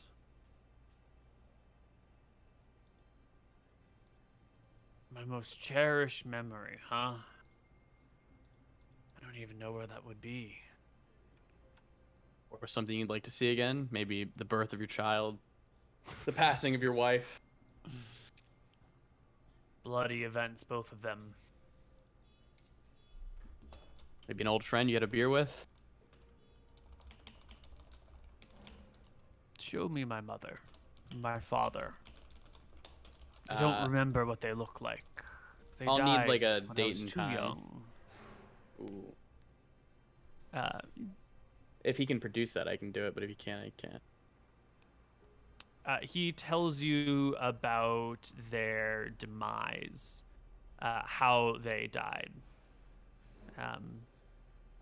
He gives you a short little story about the day that they died, the days that they died, because they died separately from one another. And I think he can describe it in enough detail. It's a specific enough incident that you can successfully roll for it. Mm-hmm. It hits. I mean, I'm showing him their death. If that's what he wants to see, that's what he's going to see. So, that's the only time poolable thing that he could recall about them. That makes sense. Well, yeah, and so it's his father walking through the streets with the little boy dogging at his feet, being shoved up against a wall and stabbed a bunch of times. But in the moments right before the stabbing, you can see the old man, like, happily gazing upon his father, who looks remarkably like him, and then sort of narrowing his eyes at the murder and the stabbing. And once that's all said and done, he stands up and motions for you to follow him through that supply closet into a rather large room where there's a bunch of supply, tools and whatnot. And there is a little dumbwaiter that goes up to a building above, made out of like wrought iron as well. But there's also a small door, not very wide, maybe, like the size of a linen closet door or something, way back behind some boxes. And he leans against a wall and asks you if you could move the heavy boxes away from that door. I'll move it. Wait. Yeah. Are we there together, or is it just him? Assume it would be both. You could have followed if you want. I'm tapping my hammer to make sure there's not like a trap or something dumb, right? No trap. Yeah. Okay. Cool. I'll move it. Yeah. He opens the door, and there is a box, and he produces a key and opens the box. And within the box, you can see the rotting, zombified head of the person who killed his father. He stands there and looks at the head for a little moment, and its eyes twitch back and forth, and its jaw opens and closes. And he like gazes at the head for a little while and looks at you and goes, "I thought you would appreciate this. Look at this. Look at this man." It's pure vengeance right there. Did you ever find out why he did it? Oh, money. Basest of motivations. Desperate man in desperate times. When I was young, I hated him. When I got older, I despised him. Now, as I sit nearing my deathbed, I think I understand him. I nod. You know, this man made me what I am today. Made me rich, powerful, living a comfortable life, man of means and power of importance. I'll put my hand on him. Without this man murdering my father, I would be no one. I'd be a beggar like my dad before me. Anton puts his hand on his shoulder. I think we found your most cherished memory then. What I'm saying to you, Anton and Tyrael McGarry, Scoria. She's very similar. She has given you wealth, power, purpose. I don't know the two of you or your brother at all, but what I've heard is that 5 years ago you were nothing, nobodies, barely an afterthought. With no offense intended, you were a fart in a closet. And now look at you. She's done a lot for you, that dragon. And once she's gone, who are you without her? What will happen to you? Will your queen... Go ahead. I'll pluck a hair from the guy's head. Jesus. The zombie's head or the old man's head? The zombie's head. Oh. Sure. And I'll say, unlike you, I have speak with dead. I'll be able to speak with Scoria, the person who made us, anytime I want. Also, I shake my head and I say, I understand your game, but you waste your breath, old man. We're not strapping young lads. We're not squires of our teens. We're not early 20s young men. Well, I don't know how old. How is Anton? I think we're in our 30s right now, but we've been aged, so we're 28 actually. Wait, how have we been aged? We're magically aged still, 4.1 years. Spell. Yeah. Wait, I thought you de-aged us. I thought you had a spell. I haven't done that yet, but I will in the future. Imric's 28. Yep. Okay, I think I'm 32. I think because I just made it my age or whatever. But I'll say we're not young men who are hungry and thirsty for power and adventure. We are older. We are wiser. These little games that you're trying to play to goad us into throwing away everything we've accomplished thus far for some hopes of some magical treasures at the end of some promised bridge aren't as alluring to us now as they may have been 10 years ago. I'm telling you that the war and the struggle is what makes you great. You wouldn't want to end it, because then what are you? I nod and I say, you assume that greatness is what we're after. But I mean, you and I have pretty similar backgrounds in terms of jobs worked. I've spent a lot of time working from the shadows. You know, greatness isn't all that it's cracked up to be. I'm sure you know as anyone else that the bigger you are, the greater you appear to be, the bigger the target on your back. It might be the case that after the war ends, we forfeit the majority of our items, majority of our wealth, and we live happily ever after on a keep with our wives and our children. We get fat and old and die. And I don't think we'd have any problem with that. And you are one man in a million, Tyrael McGarry. Why not? When you've seen the things that we've seen, you understand that power is not all it's cracked up to be. We've slain monsters that have had hordes of wealth greater than some families will ever acquire in the entirety of their existence. We've killed creatures whose lives have spanned back hundreds of years. I think dragons live that long. Thousands, yeah. Thousands, yeah. I think we've already been on adventures greater than some of the greatest that have existed thus far. And you know what? I think a certain level of contentedness comes with that. If our destiny were to just lie somewhere in a castle, eating food, having drink, and enjoying company for the rest of our days, I think the three of us would be perfectly fine with it. With my creepy little brother here, maybe enacting vengeance every now and then on some deserving passerby. He shuts the box, locks it, shuts the other door, asks Anton to move the heavy box in front of it again. I'll mount. Heads back to the table. It seems your minds are made up. Seems they cannot be changed. Would you indulge an old man one last question? Of course. Why? What is it that motivates you to end Scoria's life and conquer Mystria? What is it that brings you here? I look at him for a moment. I regard him. I think for a long time, the McGarry name, as you rightfully identified earlier, has been kind of a pathetic afterthought to a lot of the other noble families in our kingdom. But I think after what we've accomplished so far, and what we will accomplish once Scoria's head rolls, I think that'll change. I think that the McGarry name will command some great amount of respect, and that's enough for me. You could have respect now if you wanted. What? Respect is within your grasp. You could walk away now, set up a small kingdom for yourself wherever you wanted. You could have all the respect in the world. Again, I mean you no insult, old man. But you have nothing to offer us that we wouldn't be able to take for ourselves and more. That is precisely my point. You could have anything in the world you want. Why do you want to kill Scoria? Why do you want this purpose? You are greater than the problems of these lands. I don't know if anybody's greater than the problems of these lands. Maybe in 10 or 20 years, maybe I'll look back with regret. Maybe in 5 years, I'll think that I'll want something more. But I think that at some point, I think one needs to wisen up enough to know that just because you could have everything doesn't mean you need to try to attain everything. You said you were on your deathbed, or you're dying soon. I assume in the next few years. If you're right,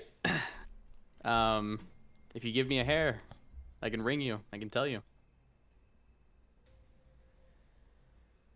I would not like to be a head in a closet. Or none. Well. So here we are. You want to bridge the gap between the branches of our family, unite them again, have everything run smoothly. I too wish for stability. And if it's stability under the rule of Drekis, that's fine with me. I just think it's a bad idea. But so be it. I have no illusions that I could stop you from killing me, snuffing out my existence and that of my entire family in an evening if you wanted.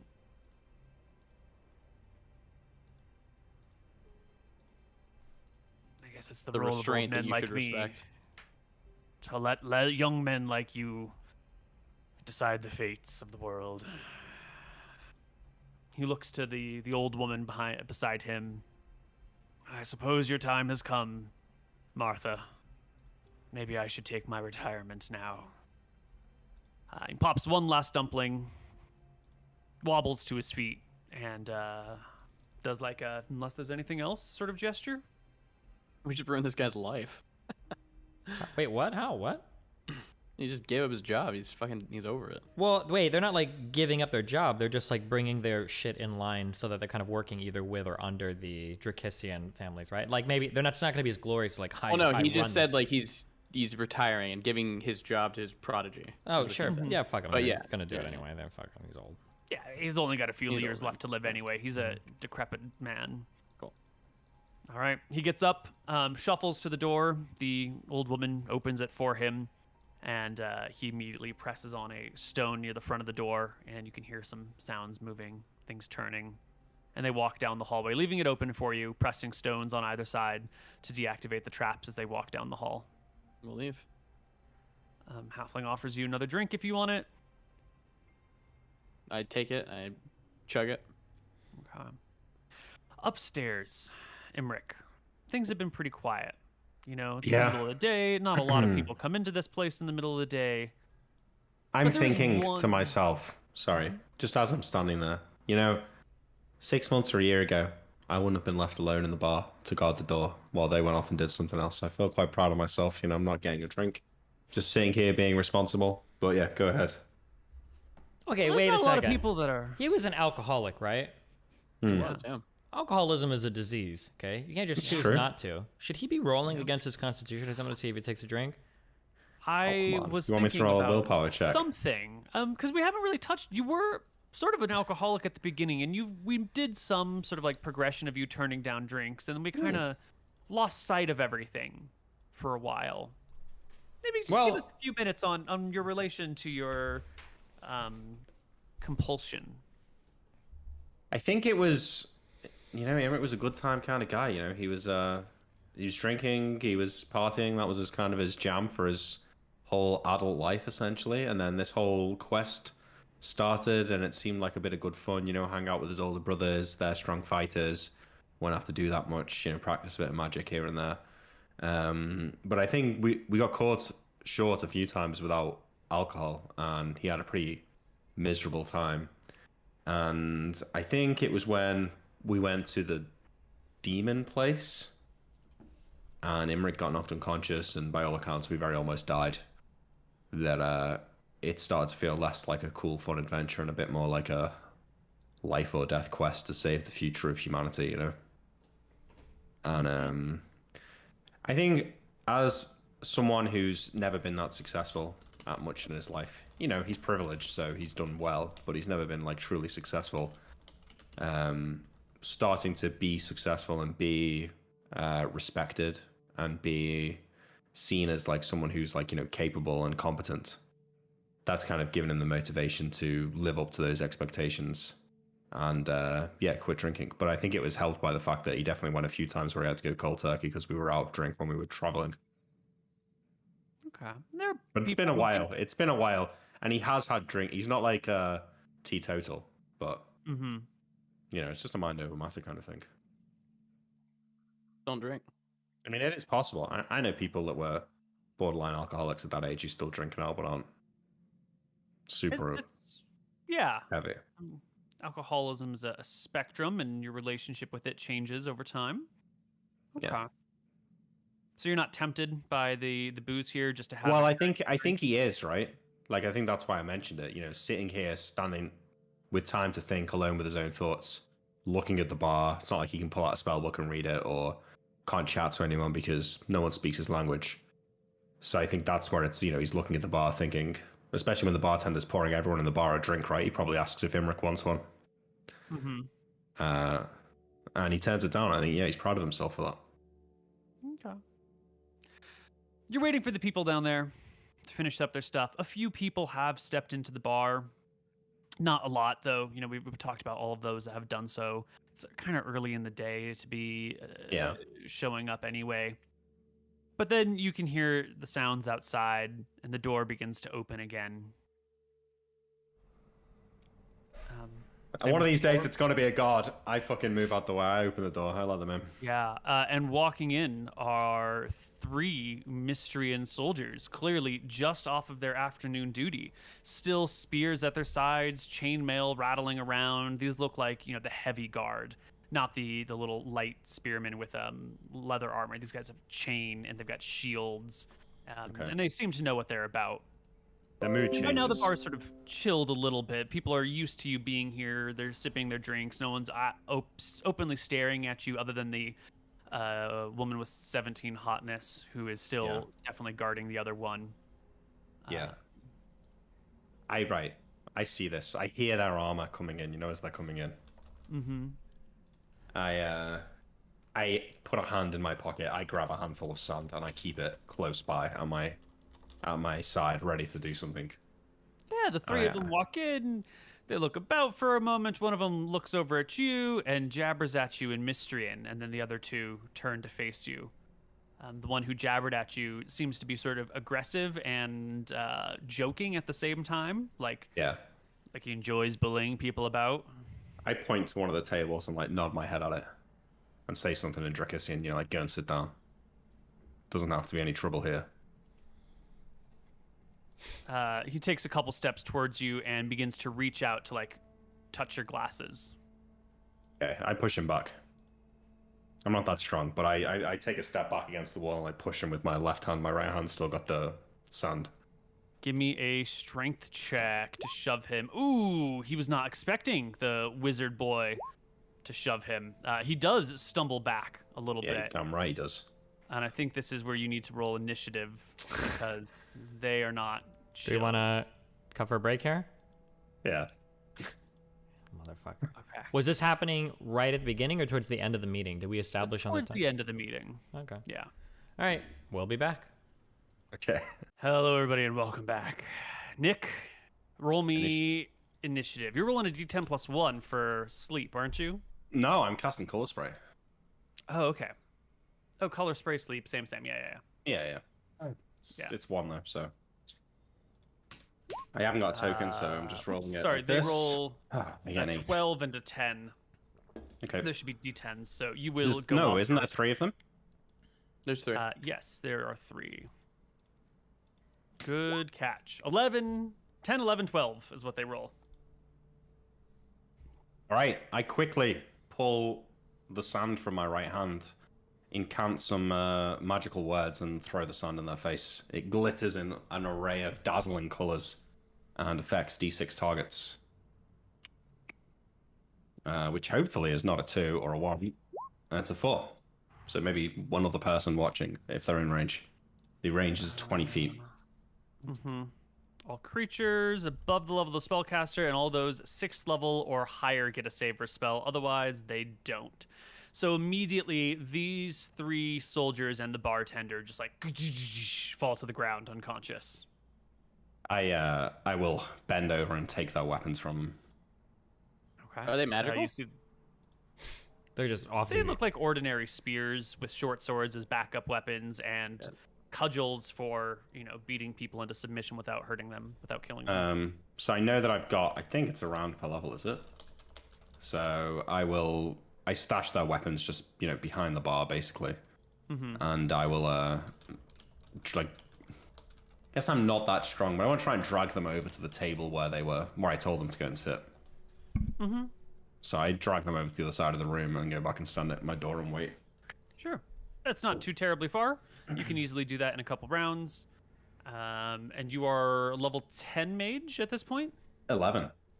11. Yeah. Okay.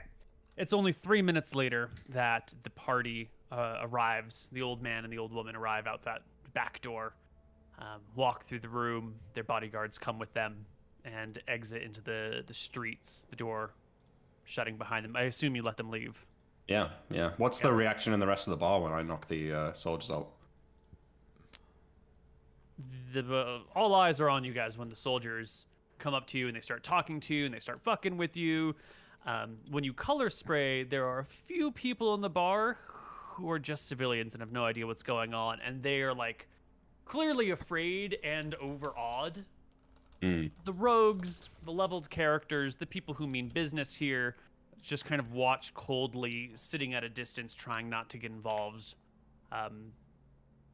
They don't seem too surprised, but the civilians in the room are like, they're gonna remember this afternoon for the rest of their lives. Yeah. Before the others come across, you do realize now that there are civilians, and the civilians will probably go tell the guards. Yeah. And there are these guards who have seen you. Is it a good it is idea to leave like ordinary witnesses to all of this stuff? Like the mafia members, they don't give a shit. They're not gonna try and do anything. But would this be bad for the McGarry family to leave I don't think so. many witnesses? I think the idea that we can turn up in Scoria's towns and conduct our business and leave again Makes us incredibly intimidating. Yeah, I like that. Yeah. We run this shit. And I want think to it be known as the- undermines Scoria's authority as well. Yeah. The McGarrys, the most threatening people, the ones that just destroyed your mithril mines, are also like making business in Slagmire. I think it just looks bad. Yeah. So I don't worry about that. In fact, I even give a wink to the 17 Harness Lady after I finished knocking the guys out.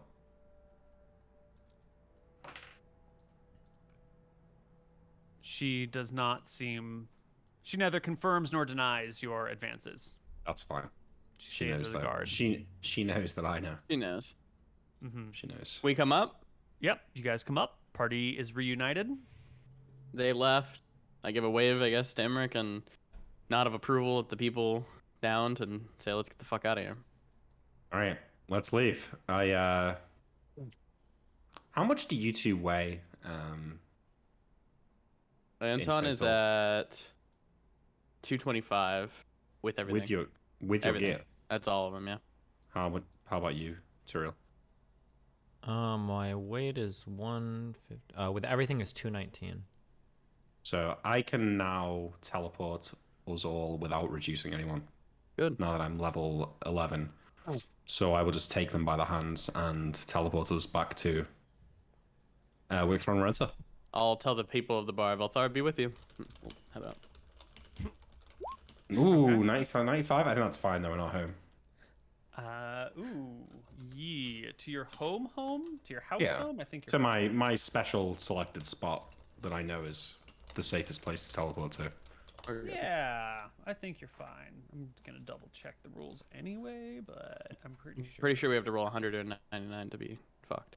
Yeah, I on don't- target is 3 to 99, so you're good. Yeah. Okay. Back home, safe and sound. The party can retell Emmerich what happened down below. Interesting that they were trying to talk us into making a deal with Scoria. You think that's a legit concern, or were they just arguing for their side, trying to pull us out of the battle? I shake my head. People that run in crime families, people that live their whole life based on what's in their wallet, are always going to be trying to make you offers to bring you over to their side. Their words mean little to people like us. Don't worry about it. Good. Well, did you sort out what you needed to sort out? Did they put aside their grievances? I nod. Yeah. I look to Anton. Yeah, I think so. Hopefully everything is fine. I'm sure the people here will send correspondence to the north, and we'll hear back in a week or two to see if they've settled all their differences. But yeah.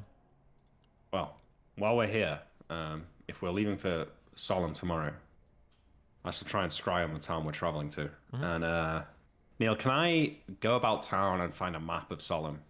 I want to know where Iowan is, so I've got a better chance of scrying it. I Absolutely. think we were trying to get that from the keep, yeah. Yeah, you can easily get your hands on a map of Solemn. Yeah, so I'm now going to try and do what I did before, i.e. scry on Iowan, or maybe scry on the surrounding points of interest, if there are any. I'm aware it's kind of a desolate wasteland, though. Mm-hmm. It might just take us a few days until we can get the scry on it, so we can actually teleport there. And also scry on areas near it and then just fly there, which would be faster than Yeah. waiting. Yeah, so you can find Iowan. It is a town built in the side of a fjord. There's not, like, your records of it are pretty minor. It's just, like, marked on a map, and there might be, like, a little blurb about the colors of the ruling house. But, like, this information's a few hundred years old, so that probably is out of date by now. Yeah. You can see it on a map. I think that's enough to get a scry on the location with a 25% chance. Yep. Going low. So that fails. Is there any nearby towns I could try? Yeah, there's all these other towns. There's Storbeck, Schmig, Asverling, Saphis. Why did you They're name all all Navarone. of these? Okay, so I Hang on. get it on that one. 1, 2, 3. The fifth town away from it. 1, 2, 3, 4. The fifth one would be Navarone. Okay. And I can try again tomorrow, but we can teleport Sure. to Navarone tomorrow, assuming the roll works. Yeah. Navarone is a storm-blown town on the north edge of a mountain range, sort of overlooking the open sea. You can see that there's a large wall that's been built up around the front of it. The back of it's towards like a mountain. It's on semi-flat ground. There's a little creek that runs through it.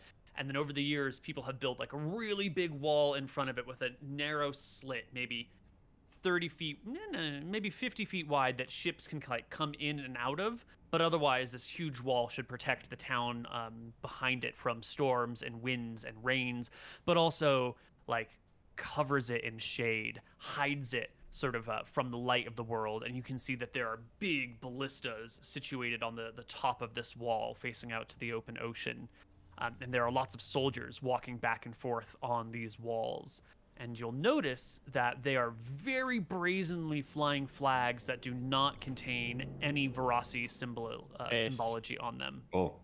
This appears at this moment to be some sort of tiny holdout against the Empire of Verasi. Awesome. Might sound cool. All right. In the morning, yeah. Anton's doing a quick spell trick.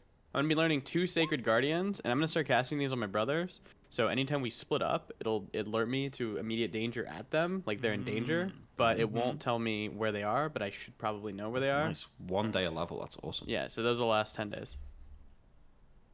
Excellent. So I'll try and scry Iowan again in the morning, just to see if we can get the teleport there, but otherwise... How many, can only one of us speak to these people with the tongue spell? Yes. Should I bring my 2 people from Solemn, my Solemnese people or whatever? No, I think we can... No? No. Okay. As translators, just in case we run out of time. We don't need to, but okay. As long as we're not going to run out of ways to communicate. Well, I'm just worried we'll run out of time, though. We won't. I'll bring 4 tongues. We'll be fine. I'm bringing 3. So, I think my spell list is the same as it was for this plan. Yeah, my spell list is going to be a little different, but not I probably only need 1 teleport spell, actually, because we're not going to be coming back the same day. So, teleport, cloud kill, and... Are there rocks in Solemn? Like the great bird? Yeah. There was, but that Akuban princess killed it. In With the help Solemn? of her brothers, yeah. Oh, sorry, in Solemn. In Arcadia. Yeah, sorry, no, in Solemn, there's probably rocks somewhere, but you would have no idea where to look. You don't have a lot of records on the flora and fauna of I'm Solemn. taking an animal friendship. I'm going with it. Excellent. I mean, the Rangers might know, right? They're Rangers. Well, I don't think we're going to be able to be friends with them, actually. But maybe. We might be able to. You don't know that. I don't. You're right.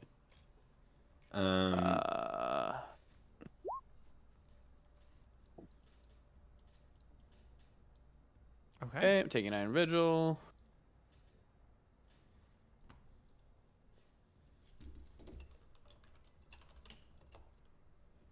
So, TP to Navarone?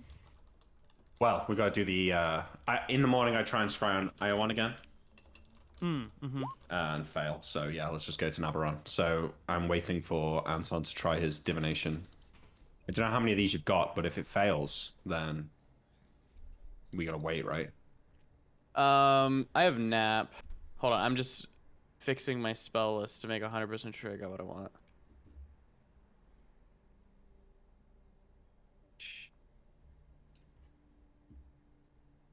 Okay, I think we're good. Yeah, okay. I'm gonna take 3 tongues, 1 divination, and then everything else kind of self-explanatory. Here we go. Here is the divination at a... I think we're gonna go with a 75% chance this time. I want high. Ugh, you're fucking us. That. I'll nap Anton will fucking nap himself, and he'll be mad too. Yeah, okay.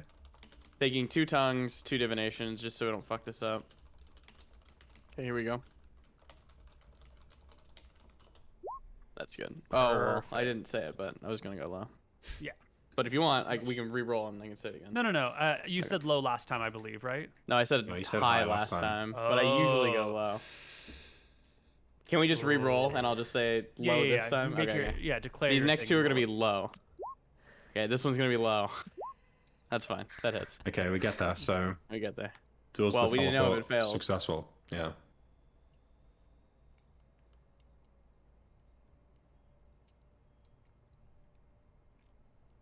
Yeah, look.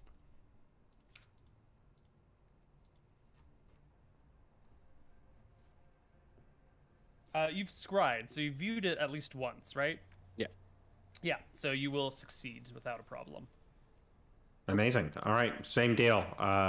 Stone skin and ultravision on myself, invisibility on everyone, and then we teleport there. I'm gonna be casting once we get there. I cast Iron Vigil on myself. I never have to worry about the cold.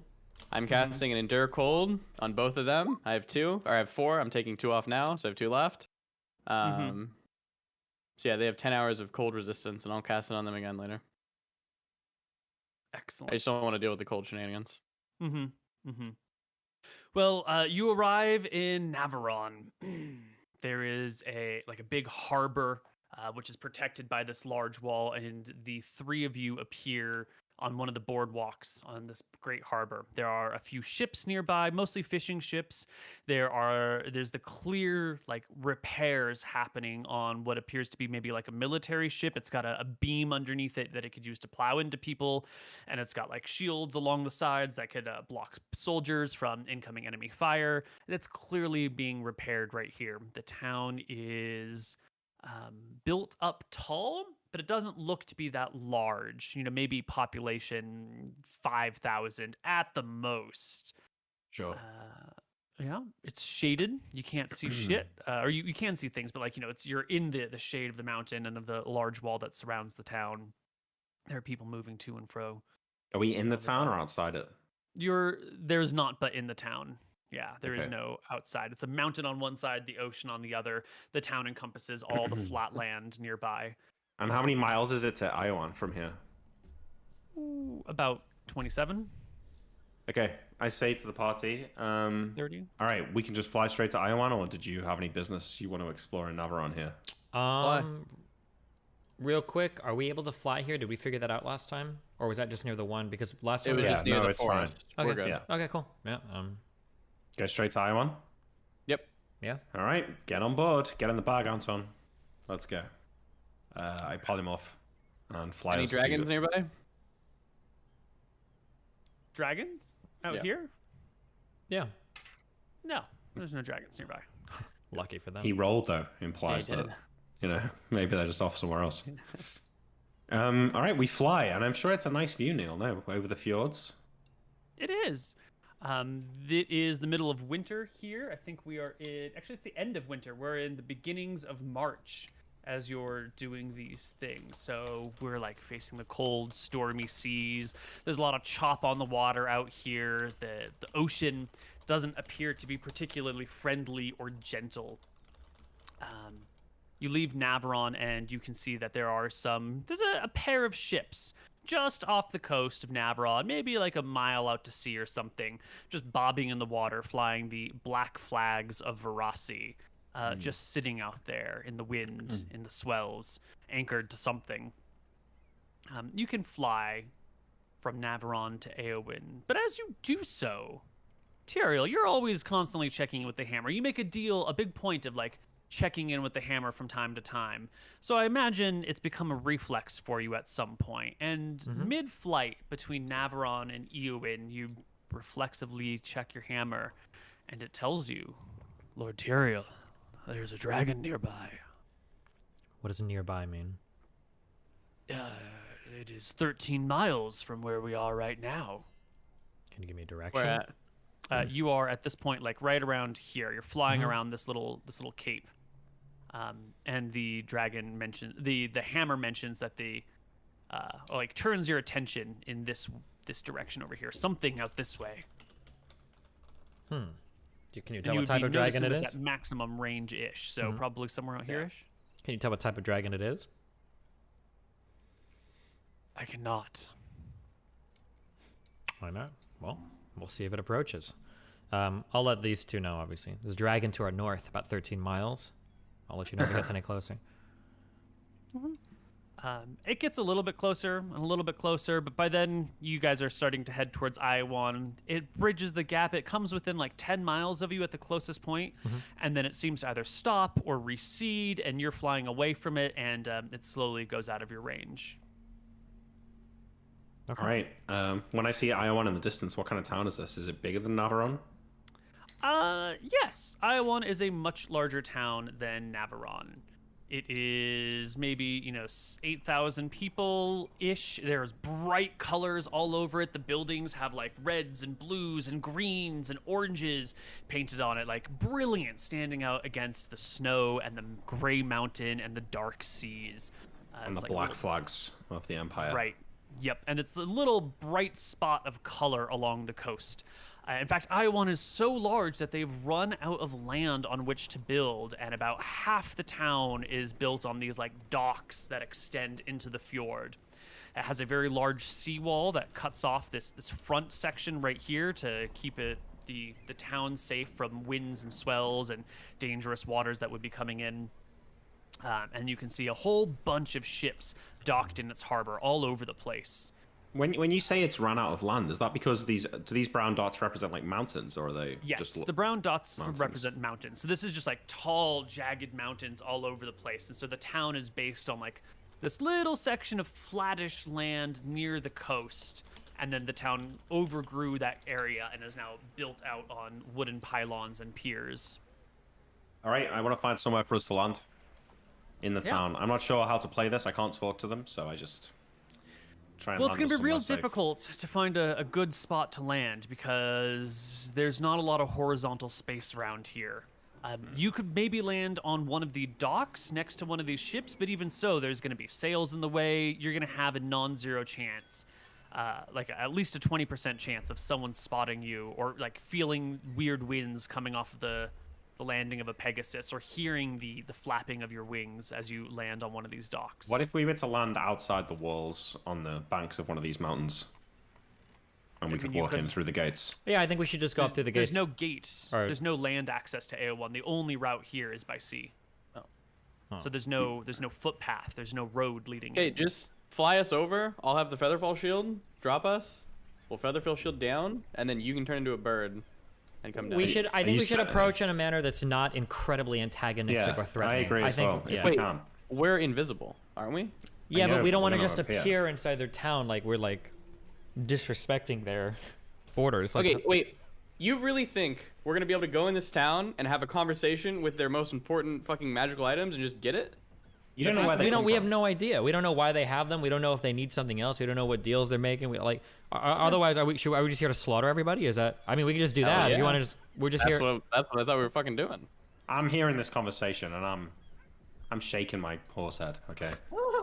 Let's Yeah. See it. find some. There must be some way to cross, or some boats that are traveling in and out of the city, or some thing. Does it look like if we go to the other side, we can like fashion a raft or something? Are we able to do this, or?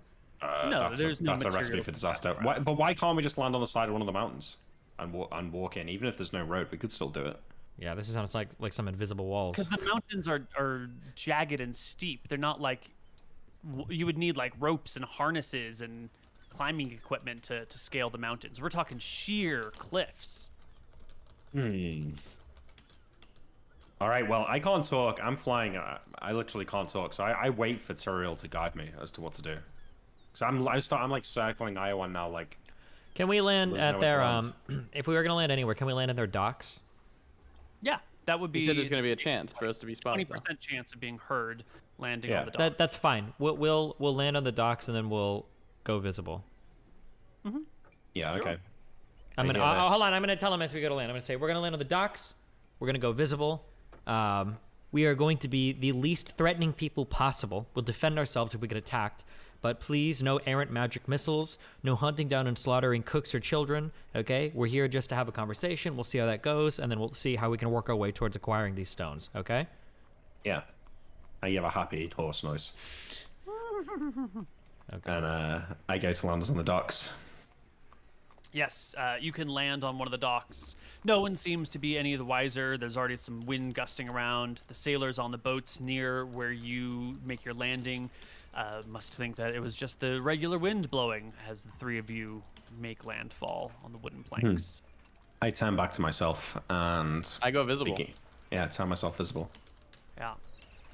You hear some shouts and cries of surprise as all of a sudden three people appear out of nowhere. You've clearly been detected. Some sailors come running over to the edge of the boats and look over at you excitedly, eyeing you up and down.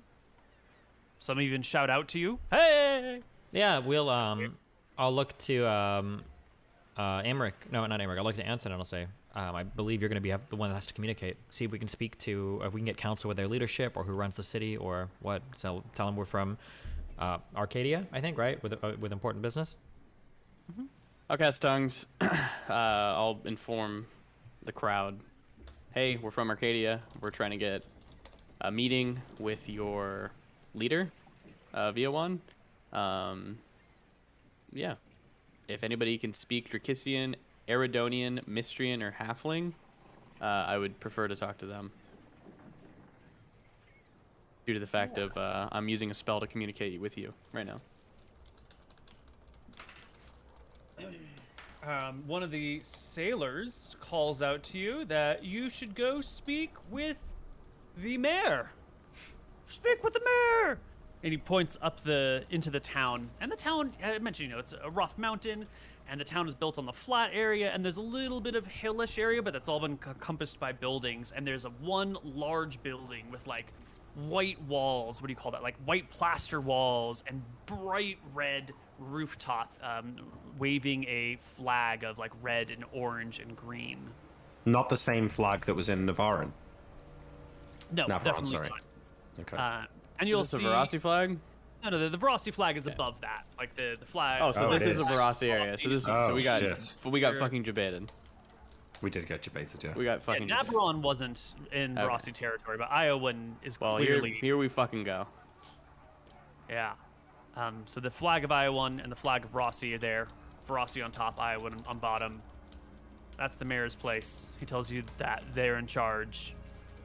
You should go talk to them. Wait, can we catch this man up on the god shit? Are the Verasi people? These are the big bad duders that want to kill and fuck everything up. We killed yeah, these are the big bad guys, and we killed Gilroy, who were working for Verasi. So we're enemies of the territory, probably. Good, fuck them. That means that there's something they want, so there's something we can give them. Okay. We're walking through the town. As we walk through, my hands are on the shoulders of Emmerich, and I say, "You know what we need to do if we need to get the fuck out of here, right?" The amulet. Exactly. Okay. Don't get separated. Right. Let's go. Anton wears his Velthara symbol proudly. Yeah. As you're walking across the docks in the direction of the mayor's building up on the hill, Emmerich, your eyes are drawn to a group of floating stones above the head of this person who is in a group of 5 heading into a building, a wooden building on the dock.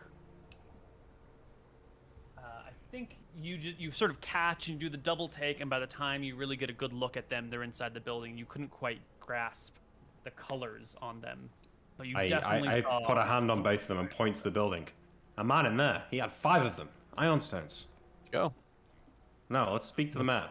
If that one guy has 5, they must be abundant. So, let's say that the mayor doesn't know Emmerich, right? He should. But if he doesn't, and that guy is just gone now, we just lost 5 ion stones. You'd like to do that? The chances of us encountering an ultra rare mythical item like that in a set of 5 and there being no more here is so infinitesimal I can't even fathom it. I think we should continue to the mayor. Yeah. Let me just think if there's... Neal, can I remember the guy, though? It was just a brief look. You didn't really get a good look at the face. You wouldn't be able to recognize him elsewhere. What building did he go into? It is a tavern on the docks, maybe like 2 piers over from where you are. The outside is a picture of a goblin double fisting ales and pouring them into his face. That's cool. Let's just... Can we walk there? No, we're going to the mayor, apparently. I just want to get a look at him. I thought you already got a look at him, Emmerich. Aren't we going to the mayor? Are we going to him? Where are we going? Anton says. Let's just get a look through the window and then we can carry on. Well, I'll go on my own. Wait, are we being led right now by some people? No. Nope. Okay, then we can just go and get a look and then we'll go check the mayor after. That's fine. I just want to get a look at him through the window, Neal, so I can scry him if I need to. Here we go. And I want to know the colours of the ironstones. Because if this guy's got 3 lavender ironstones, we should just go fucking gank him and get the fuck out. Jesus Christ! But he won't have 3 lavender ones.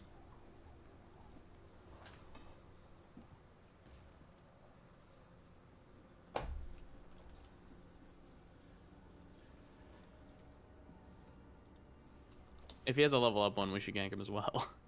The thing with the level Like, up one is that unironically. it is great, but you can get de-leveled if somebody ever destroys it. Because you have to have it on constantly, right? If you're gonna do Well, you that. don't. Well, yeah, but technically you'd like gain a level de-level. having it if it gets destroyed. You're just back where you were before, right? Yeah. I would have level 6 spells. Did we ever right now. figure out if you transform into an animal and fuck another one, can you have heirs that are not human? Cringe, we already did this bit. Did we? Oh, We already- fuck. I don't remember this. How long ago? What You episode know was we this? already did it. few People months told ago. you in chat we already did it, Steve. Yeah, they said it. I don't remember it. This must have been a long time ago. Or we have a lot of wacky There's conversations. only one there. way to find out. True. Need that polymorph for the spell. Polymorph over that 18 hotness gnome into a human. You can polymorph into beasts, right? Or Yeah. do humans count as beasts? Depends on the human. Anton certainly is. Can you? He's got a beastly nature. Wait, seriously, do humans count as beasts or no? No. Okay. I don't think beast They're is a humanoids. keyword that is. Oh, what? Yeah. What is the key? Like, could you polymorph and use that as like a hat of disguise? I already have a perfect spell if we need to disguise. Okay, all right, just Just you let me know. And because if you could do like that. polymorph human into like a different human, that'd be cool. I don't think you can polymorph into specific people. Okay. You could probably polymorph a man into a woman. Oh, okay. So like the Google AI generated.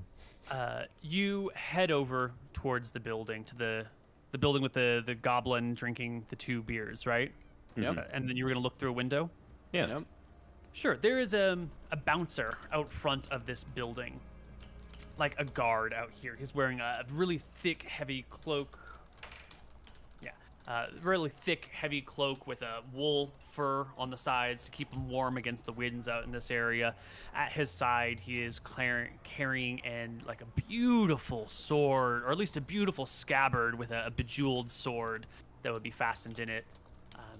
Tight, heavy boots with steel-tipped toes, strong muscles. This guy's at least 15 strength.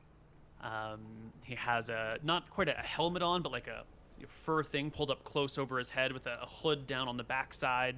Clear eyes that is definitely like looking at the 3 of you as you walk towards the building. Does it look like when you say like bedazzled jewels? Does this guy look like he's decked out in magical shit? His sword is of remarkable quality. It very well could be magical, or it could just be a great display of wealth. Gotcha, One gotcha. or the other. Okay. He doesn't say anything as you guys walk across the boardwalks in his direction. He just watches you as you put your head to the glass windows here, something that is fairly uncommon to have a proper plated glass. You can gaze in and see that the room inside appears to be some sort of, I don't know what you want to call it. It's definitely a tavern on the docks, but everyone in this building is armed to the teeth, and many of them have like priceless looking swords or spears or axes. Okay, They have so this fancy is- armor. Everyone It's in the here, badass tavern. everyone in here looks pretty spooky. This might be the badass city. Do other people have iron stones in there? Nope, you just see the one person with ion stones. What colors? Yeah, do they have Give lavenders? me a perception check. The colors in the bar, the tilting glass, the light glinting off of it. Well. You know, there's things that may be difficult to spot the colors mind. exactly. Well, we're all looking through, right? Can I go as well? I think Nick is the one that knows what the Ionstone colors mean and would know Yeah. the differences between like light pink and yada yada. All Yeah, right, but you so can then tell two- him what colors they are. But yeah, He's got 5 though, so he's got 3. down. 3? I think he said 5. I thought Koibu said 3. I thought he said 5. Yeah, he said 5. Oh, it's 5. He had 8, Five. I thought. No, shut up. He said 5. I thought he said 5. He did say 5. Yeah. All right. Well, we don't piss off the bouncer. If I can't get a look, I at least see the guy's face though, right? No, not with that 9. Wait. You're approaching him from behind and to the side a little bit, so he's looking out across the bar. You can just see the brilliant fucking sword and get familiar with that, no? Yeah. Can I see? All right, we anything can about we him? can time pull this later if you need. His People armor. around. You know, it's Okay. not a Okay. clear- Fine. Yeah, you're not gonna Well, get. we don't. I don't want to get into a fight with the bouncer, so we just leave. We'll go to the mayor. Okay. He doesn't disturb you. He doesn't leave his post as you guys walk away. You can make your way through the town up towards the flag of Rossi. And you're going to spot from a good distance, you know, down the main boulevard of town, the route that you would take to get to the mayor's, to that town hall. You're going to see what appears to be a patrol of knights in black armor. There are 4 of them. They wear plate mail with chain limbs, heavy boots, thick coats on top of everything to keep out the chill. And they're clear, like their armor's got like it's black armor with a white skull on the chest and on the pauldrons, and then below the white skull is the symbol of Verasi, like over the belly section of the plate mail. These are clearly 4 knights of Verasi, and behind them, or like in between them really, is a cleric who wears a similar amulet of Verasi proudly around their neck. And we just dart into it. Can we go into an alley and wait for them to pass? Well, wait, were they like patrolling or just walking by? Walking. They're just walking down the main boulevard towards the docks. So let's just turn off, wait for them to pass, and then just carry on. Sure. Wait, hold on. I'm a little confused here. So, we're coming to this town wanting to talk to the Verasi people, but then when we see Verasi people, we want to dart into an alley, and we're afraid of them. Let's go and talk to the mayor. I don't think we want to get into a discussion in the middle of the street with a cleric and Sure, I agree. It's gonna go bad. Well, I don't think it's going to go bad. If it's going to go bad there, it's going to go bad with the mayor. I just think that we need to pick a side. Like, are we here to negotiate and act normal? Or are we here doing some dodgy shit and, like, jumping into alleys? No. Yeah, we're here to act normal. We've only got one tongue spell. If you want to talk to them, I think it's okay. I think, like, imagine if Hitler went to the United States and was walking in the streets, he'd probably get killed. But if he wants to, like, a meeting with the president, he can do that without getting killed. And in this sense, we're kind of Hitler because we killed Gilroyd or Gilden and all those people, right? So we want to talk to leadership. But this would be like the military, like walking through with like a general who would take you to like the president.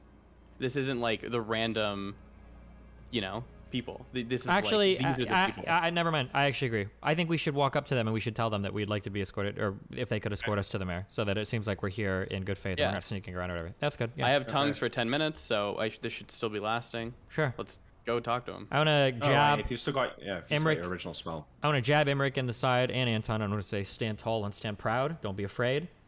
Maybe it'll give us a +2 on a charisma check later if we need to do intimidation or whatever. But True. Make sure that you look strong.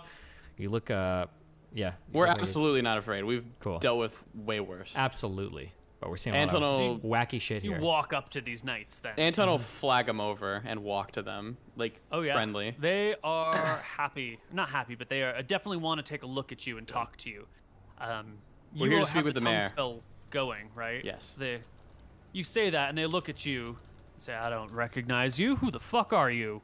I'm Anton McGarry. Should I know who that is? Althara's chosen. He scoffs.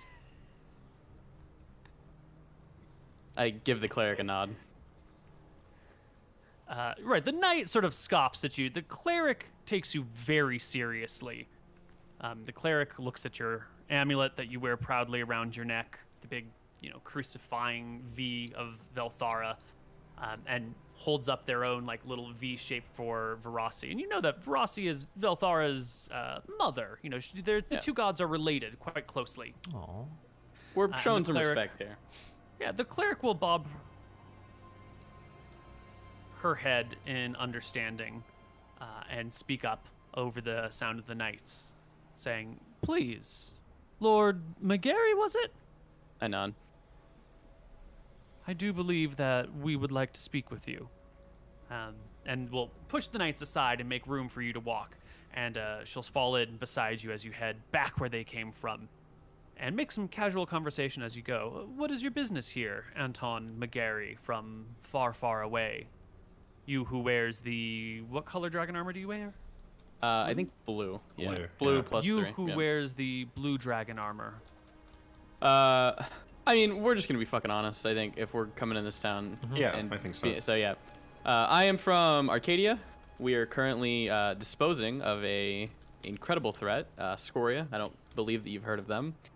We have currently, we're gonna kill the great big red dragon. And we're here to talk with your mayor. We're in search of a few ion stones to help our task. And I think we could be allies. We have no business in Arcadia. We cared not for your problems there. I nod. We have trade. I think my escort here is...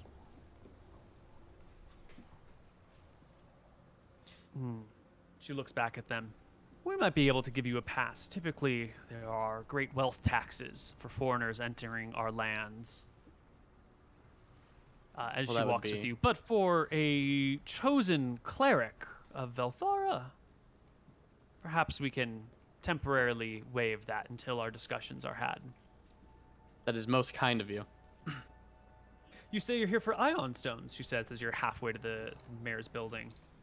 That is I correct. too am familiar with those, but those are not owned by my people. Those are owned by the Frost Rangers. One of them in particular. I think we saw them in the bar over there. Ah. I say it, not having any idea what they're saying. Anton, So speaking in another language. he'll translate. Okay. I say, are they the only ones they have? I'll ask. The cleric says, you know, Velthara, Verasi owns this town. She owns all of Solemn at this point, practically. Well, we flew over But- Navarone and Yes, Navarone. Oh, what a great loss that was to us to not take that piece of shit village. The Frost Rangers are a difficult group. We see them more as visitors who have a temporary setup here in town. We choose not to interact with them directly. By now, you've reached the building up the hill. And they will Before we go in, I want to speak to Anton and Cyril and just say, it sounds like it's the Frost Rangers we should be talking to. what I Not said these all people. along, Emmerich. It's like I'm a fucking genius. But you wanted to come perhaps. talk to the mayor, so here we are. That's good. We have passage into this area so that we're here officially, so that nobody tries to gank us or kill us in the streets, so that the soldiers don't. I think it's fine. Oh, We need yes, to I'm operate so out- afraid of everybody, too. We need to operate out of the daylight a little bit more, rather than risking our entire mission on some strange bloodthirsty bloodlust that you have for people in this region. Shall we make our pleasantries with the mayor and the rest of the Rossi soldiers before heading back to the tavern? Perhaps. Or, Yeah, we can't just leave now. yeah. Yeah, you're And brought Anton, in. you wanted to kill the man, not talk to him. There's a difference. Goddamn right, Emmerich. I'm glad that you can tell. You're brought into the big town hall area. There are some folks in here who are cleaning up after what appears to be a large meeting. There are little scribes and assistants bustling around. There's a huge roaring fire in a hearth. And the cleric will call some people to attention in the native tongue of Solemn. And very quickly, the mayor will be produced and sit down. The tables are in like a big horseshoe shape with the fire on, the far side of everything. And so they just form a quick little council at one of these tables, plopping down while the other officials kind of look from afar but go about their whatever other duties they had. The mayor introduces themselves as... I'll cycle through the languages to see if they speak a common tongue. No, they only speak the Solemnese tongue. Well, I let them know that when this runs out, we got 10 more minutes. Right. It is Mayor Barrel. And she sits on one side of a table. The cleric of Rossi sits on the other. The knights have picked up that something as unusual is afoot, and so they fan out to form like a little square around you guys as you sit with the mayor. The cleric of Rossi tells the mayor everything that you've told her, and the mayor looks at you and goes, yes, the Frost Rangers. Interesting problem there. You want something that they have. They are outside of our jurisdiction. A unusual setup. I wouldn't wish to speak ill of our great goddess Verasi, destroyer of worlds, conqueror of lands, setter of rights. But some fights just aren't worth taking for anybody. So, separate, but equal.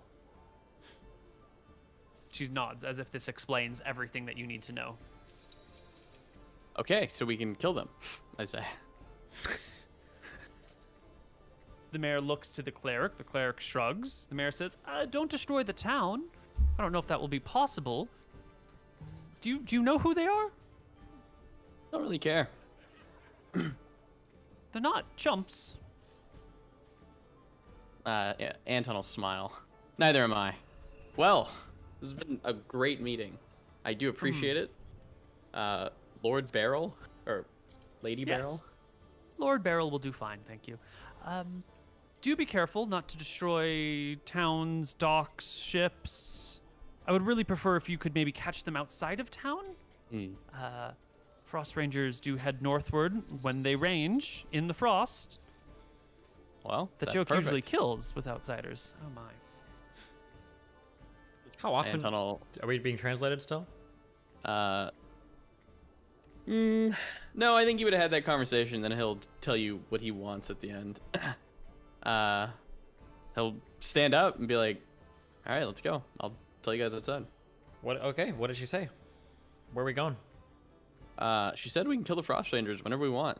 She said wait for him to go outside and don't destroy the town. And we're assured that we're not gonna. There's no interference by the Barassi troops or anything here. They were cool with it. It seemed like we were doing them kind of a favor. Okay. Were you able to detect an aura from any of the warriors in that bar? I don't have the 9th level thing, so that's on you with the. I can use the Ring of Seeing. I can check. Yeah, Okay. you want to use the Ring of Seeing, yeah. Okay. Should we just leave then? Yeah. How? Let's. We don't want to do it in the bar. Well, they're obviously strong. Let's mentally think for a moment. Let's regroup ourselves as we're walking out and we're leaving. We're now out of the hall, right? Yeah. Yeah. How many of these Frost Riders do we think they are? I shrug. That's a I don't know. question for me, I think. You're not really sure how many of the people in the bar qualify as this, but the bar did have upwards of like 25 heavily armed individuals. Yeah. These guys were, to quote a common man, kitted the fuck out. Emmerich should toss a cloud kill in there. I don't know if a cloud kill will be sufficient. I don't think it will be, but I think it'll start. But let's it'll say get rid of the lower people. But yeah, hypothetically, Wait, let's say that there are. Yeah, what? Listen, I think we need to be careful here, right?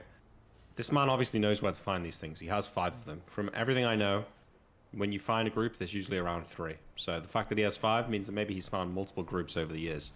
If we kill him and the 3 stones we need aren't within his 5, then we have no recourse for finding more. If we speak to the man first, we may be able to find out where he got them. We can always speak with that Emmerich. We can speak with him at any time you want. You don't think there's any chance that they would want to ever perhaps trade for their iron stones? Maybe we could have something of value for them, or. So here's the thing: if we go in and trade, and they say no, it's a fight, and they know that we're coming after them. I mean, we could just say that we could just say we're passing through. The iron stones seem amazing. What do they do? Ask a few questions and say, "Wow, would you ever trade for them?" Like that. We don't have to make it sound like we came here for the sole purpose of uncovering iron stones.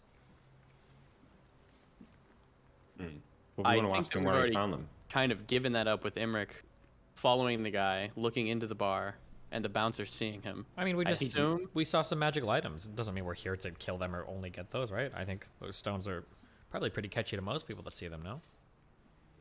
Okay. Yes. My only worry is I don't think we can kill 20 or 25 of these types of people. They seem to be incredibly formidable warriors. That's what I'm either suggesting we toss a cloud kill in there, kill some of them, or we go invisible, we fly. They said that they go range up in the north, and we just follow them and then get them then. How much damage does cloud kill do? It kills lower, like 3rd level people, right? Okay, hold on. I might be level. totally. I know, but not all 25 of them are gonna be 9th level. That's my assumption. Is that like all 20, 25 of them are like all like plus level fucking like? No, that's not. No. It does D10 damage a round if you stay in it. If you're over 6th level, if you're 6th level or lower, if you're 6th level, you make a save or die. If you're 5th level or lower, you just die without a save. Okay, so a lot of them are gonna be 5th or 6th level. Absolutely. Is there a way that we can ascertain like the level of somebody like that, or do I have a? Yeah, you can use your ring of sight to see auras. Yes. Be careful as well. In an all-out battle, the stones can be easily destroyed. True. You just don't target them.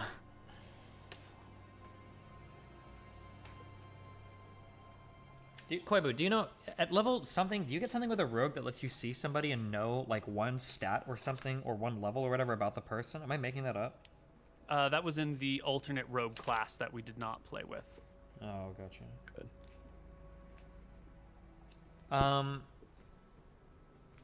Level's a difficult thing to judge. This just sounds like the most retarded plan in the world. So we're just gonna go in and fight them all. Is that? Let's not do. I vote against this plan. Yeah, I mean, like, it just seems like we're unironically like speed running it. Like, we're not even gonna make it to the end of the episode if we do that. That's what it feels like to me. Like, we're gonna get Let's at absolutely least go into trashed. the bar and get a drink. We'll get a better look at the guy. We'll get a better look at the stones. See which ones he's got. Well, hold on. Let's even think for a moment. We're probably going to look incredibly kitted out compared to everyone else in the city as well. So I don't know if we want to surround ourselves with that many people, or like. Yeah. These men and women hold resistance against Verasi. We've killed Lord Gilroy, and we carry his weapons. I mean, there's no reason why we can't find an ally in these men and women. Okay, I nod. Just need to be careful. Yes, of course. This is a dangerous situation all around. Verasi's troops Think probably for a more moment. dangerous than the Frost Rangers. Think for a moment as well. These aren't going to be people merely striking us with blade or arrow. Think of all manner of trickery or spells that we might cast on somebody to hold them in place and know that they could have the same. So obviously we have our rings of free action on, but are we worried about spells that would block a teleport or that would dispel magics? Are these things that you have access to? I have silence and stuff ready for the spellcasters. Perhaps, yes, but it's unlikely they're as strong of a caster as we are. Perhaps they are, but... Okay, yes or no? Do we want to trade with them? I'm cool with it. Yes. If we could, that would be yes. amazing. Yeah. Okay, so then the only course of action is we need to go talk to them. So let's go talk to them. Wait, do you have your spell to talk? Tunes. I do have another one. Yeah, I do have another tongues. I have a scroll of tongues as well, if yours is thrown out. Sure. Okay. Just, Anton, play it cool, okay? Don't do anything rash. These people are clearly militaristic. From a harsh environment, they will be quick to anger, as I'm sure you understand. Did we say earlier, Imric, did you say you thought that the Verasi army here was stronger than them? I think we've got more to fear from drawing the ire of Verasi than we do from a room full of fighters. I mean, Anton would know better, but the impression that I got from what he told me from their conversation was that these Frost Mages, or these Frost Rangers exist here, not necessarily in defiance of Verasi, but at least indifferent. So it seems like they can hold we are the edges of their empire here. Okay. Yeah. Just be careful. So, let's go talk. Let's go talk to him. I just think that this is a very good spot for a cloud kill to kill probably 75% of the people in that bar instantaneously, and then we can handle the other people as they like filter out and stuff. Sure, but so here's a question: if we cast cloud kill in there, and there's 20 to 25 of them, if 10 or more of them are over level 6, then the campaign is over. You understand that, right? No. You don't think so? Why? You don't think? No, absolutely not, because we can just go. We don't have to commit to a huge fight there. We can just go the fuck away. We can time pool the guy, and then we can teleport gank him later. It doesn't. We don't need to commit to a crazy fight. We can just cast a cloud kill 75% of the Rangers, and then not have to deal with them later. If this man does have the stone in question, perhaps the cloud kill will be absorbed. Perhaps we'll only be weakening its strength when we eventually. If it does have the control. stone, well, I don't know how it would work. Does that? Neither do I. I thought it only. Oh, spell levels. Depends on the stone. It depends on the stone. So let's go get a look at the stone, and let's see.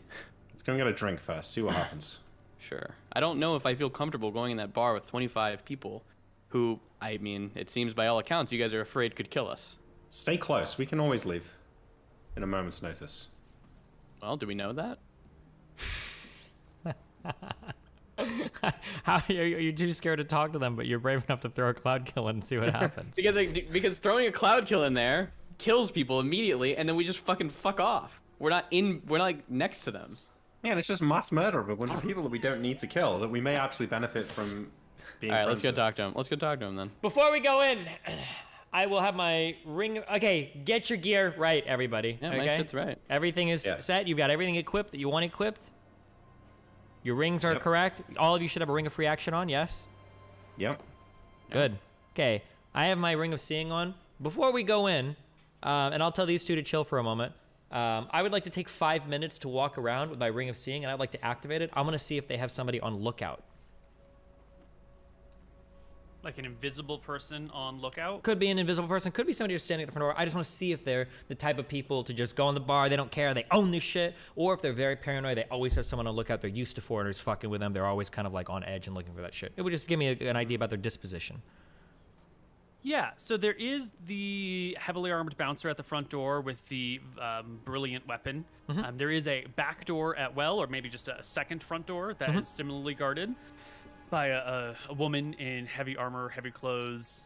This one carries a spear in her gloved hands. Also very finely made, gems running up and down the shaft, which is some sort of like hollowed out metal.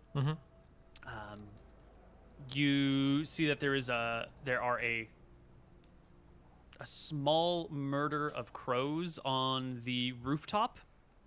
Okay. But you see no invisible people. You see no illusions based anywhere near the bar. Did he get an aura on the guy, the bouncer at the front? Yeah, do I see any auras from these people?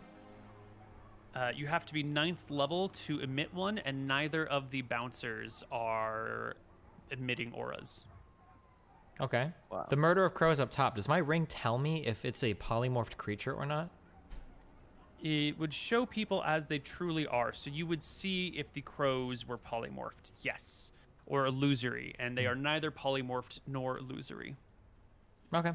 Am I able to look and glance in from the outside on any windows inside? Do I see any auras, or do I not? Am I unable to discern that? Yeah, you'll poke your head in. There's roughly 25 people in here, and you will get their alignment, right? Yes. But I'm more interested in, I'm just seeing if they're at least level 9. But yeah, an alignment would be good, yeah. Only if the 9th level, Neal, yeah. Right, I'm just double checking before I have to say something and then try to withdraw it. True. Do you need me to post the description of the true site thing? Oh, I've just found it, but you can post it for chat. Fuck the chat. True. Even the aura projected by creatures become visible, so the alignment can be discerned. Awful evil. Chaotic. There will be 8 out of the 25 are projecting auras, and Good they or are. evil? They are. Lawful. Come on.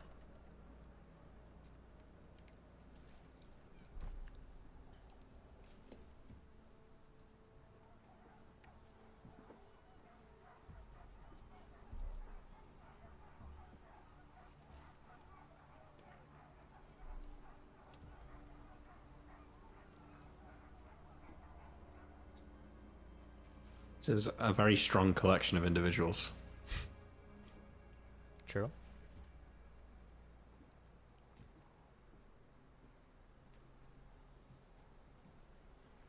I said 8, right? Yep. Yeah. 3 are neutral evil, 2 are neutral good. 3 are neutral. 2 are true neutral, 3 are neutral good, 3 are neutral evil. Ugh, what a shitty party. Awesome. That's good for us. I like it. Okay. Wait, sorry, I missed that. They're all neutral. All of them. Oh, yeah. Right? Neutral good or neutral evil or true neutral. Yeah, they're all along that band. So some are good and some are evil, essentially, but they're not lawful or chaotic. Okay. Okay. I'll go to my friends at the front and I'll say, no illusory or hidden guards. Seems like they just have the bouncers up front. Yeah. We're as clear to go as ever. Keep your wits about you and not your tempers, okay? Or keep your tempers too, I guess you'd say. Anton, maybe you should cast your spell before we go in. I know it'll waste time, but casting it once we're in there might be an issue. Trying to think. Should I do 2 things? Okay, yeah. I will. We're going to step a bit away, okay, from people. I want at least people within 30 feet of me. Is that okay, Koibu? I want nobody near me for 30 feet. You want nobody within 30 feet of you. Yep. Sure, you'll have to walk pretty far away from the tavern to find like an empty spot on How the dock far? where there's How many minutes? like 2 minutes away. Okay. I'm casting silence on a pebble. I'm putting that pebble into my bag of holding. And then I'm casting, or sorry, I cast tongues first, and then, I cast silence first, then I'm casting tongues, and now we're going to the bar. So Okay. we get there 4 minutes later. Okay. 2 minutes off my tongues. 8 minutes to talk. Alrighty. Into the bar you go. The the bouncer lets us in, yeah. Yeah, the bouncer watches the door and stands beside it, but doesn't like prevent you from going in or stop you or harass you in any way, shape, or form. We go All in. right. I look at the guy, get a look at his face, see what color the stones are. Yeah, you walk on in, and as the door opens, a bell rings above you, like a bring ring. And all eyes, very quickly, like reflexively, everyone sort of throws a quick look at who the newcomers are. Most people's eyes remain on you once they see your glittering gold and blue dragon armor. No gold. Green. Green and blue dragon armor, yeah. Their eyes rest on you for a moment. The fancy capes, the gloves, the boots, the sandals, the magic weapons, the bows, the crown around Imric's head, the amulets hanging from Anton's head, the amulet hanging from Anton's neck. Most people in the bar are now somewhat facing you, and you can see hands have quickly gone to weapons, not to draw them, but like everyone's definitely on guard as you step in. Everyone is really wary. Imric, you walk straight up to the man with the ion stones? No, I go and sit at the bar and take a look at him. Oh, before we walk up to anybody, actually, can I glance around? Am I being blinded with like magical auras from weapons and stuff, or are they really just finely crafted? There is a lot of magical shit here. There's a lot of, I can't even describe to you. Each person has multiple magic items on them. Okay. Holy shit. And I believe, I don't know if this is meta or not, but we had a conversation a long time ago about discerning auras, and I think we didn't get an aura off of somebody. I don't know if it was the queen or what, and Anton, I think, might have mentioned that you can conceal an aura. Was this something that we said in-game? You can conceal auras, yes, but we didn't get an aura off of an undead thing because they're not. So I guess if I have this in the back of my head, I just don't remember if we talked about in-game or not, but if I have this in the back of my head, is there anybody that looks like they are, like, decked the fuck out with magical item, but they aren't emitting an aura? So I'm trying to get an... Okay. A lot of people, or just like... Oh, many. Okay. So it could just be they have magical gear, or they are actually managing to conceal their auras too. But okay, gotcha. Yes. The alignments of the main guy. Sorry. It is such a blur of like magic items around here that it's a little dizzying, and it's a little hard to pinpoint any one thing, as like the magic of each thing sort of overlaps each other. It's a little nauseating. Okay, well, we don't have much time on my tongue spell. let's go. I got 7 minutes, so let's talk to the guy. Yeah, you sit down at the bar. The bartender comes over and speaks in Solemnese to you. Yep, what's up? We're here for... I know a drink, Anton. Thank you, Emmerich. Anton will buy fucking everybody in the bar a drink. Oh, God. You just like put down a hand of gold and gesture, Oh, you speak. You can speak, right? I can speak it. Yeah, I'll put down 20 gold. The 20 gold that I won. Sure. The bartender goes over to a bell that's like attached to the side of the bar and rings it, and people's heads all kind of pop up, and you can see fingers being raised across the area as people order new rounds on you. There are a few cups lifted in your direction. The people who like lift as like a thank you of appreciation quickly lose sight of you and go back to what they're doing. Some people still keep their eyes on you. The man with the ion stones has noticed. What color? The three of you noticing him. Now that you're here, Imric, you can see they are pink, vibrant purple, iridescent, pink and green, and one that is clear. Pink. Sorry, say them again. 5, 6, 8, 9, 13 are the numbers. If you're looking 5, at the 6, 8. table. 8, 9, 13. Oh, great. None of them are the ones we need. So Are there any level up ones? No. That's 7, right, Neal? You didn't say 7, right? Correct. 5, 6, 8, 9, 13.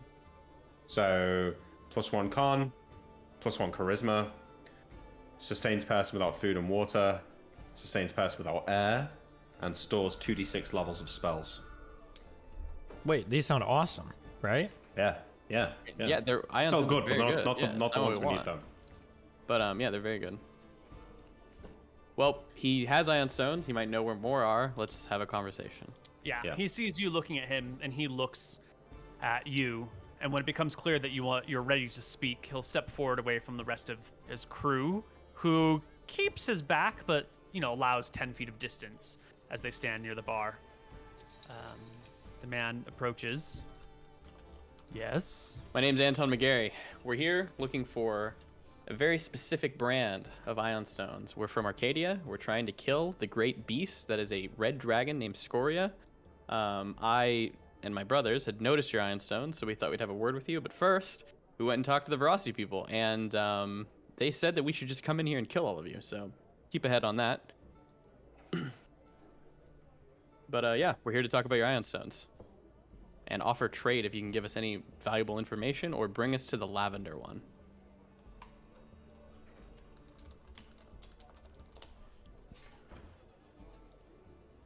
Lavender ion stones.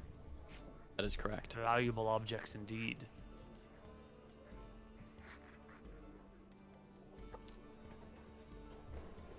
These, he points above his head, are not for sale or trade at this moment in time. It's fair. I can tell you the general location of where I found them, and you can try your luck up in the cold lands to the far, far north, if you wish. Are you familiar with the Lost Kingdom of Glacia? I'm not. Or at least that's what we call it these days. Far to the north, it's a frozen wasteland. Once was a thriving kingdom in a frozen wasteland. All gone now. But there are magics untold to be found if you can brave the dangers there. The frozen seas, the beasts under them. The Dangers ghosts such that as? haunt krakens, sharks, whales, weird things that I have no name.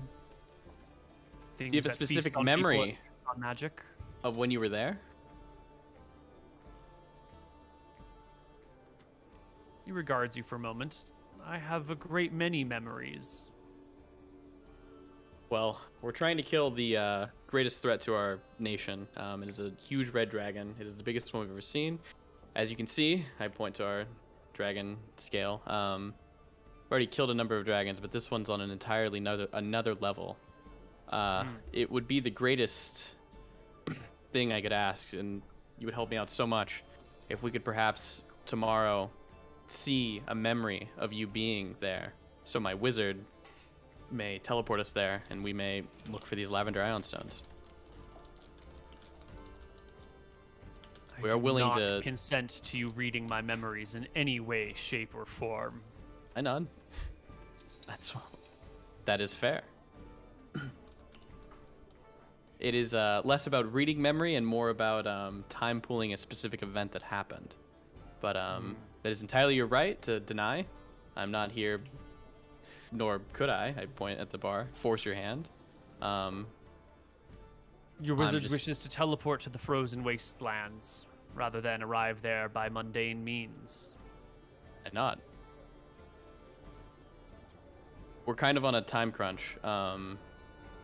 The biggest red dragon that you can imagine is out of control currently.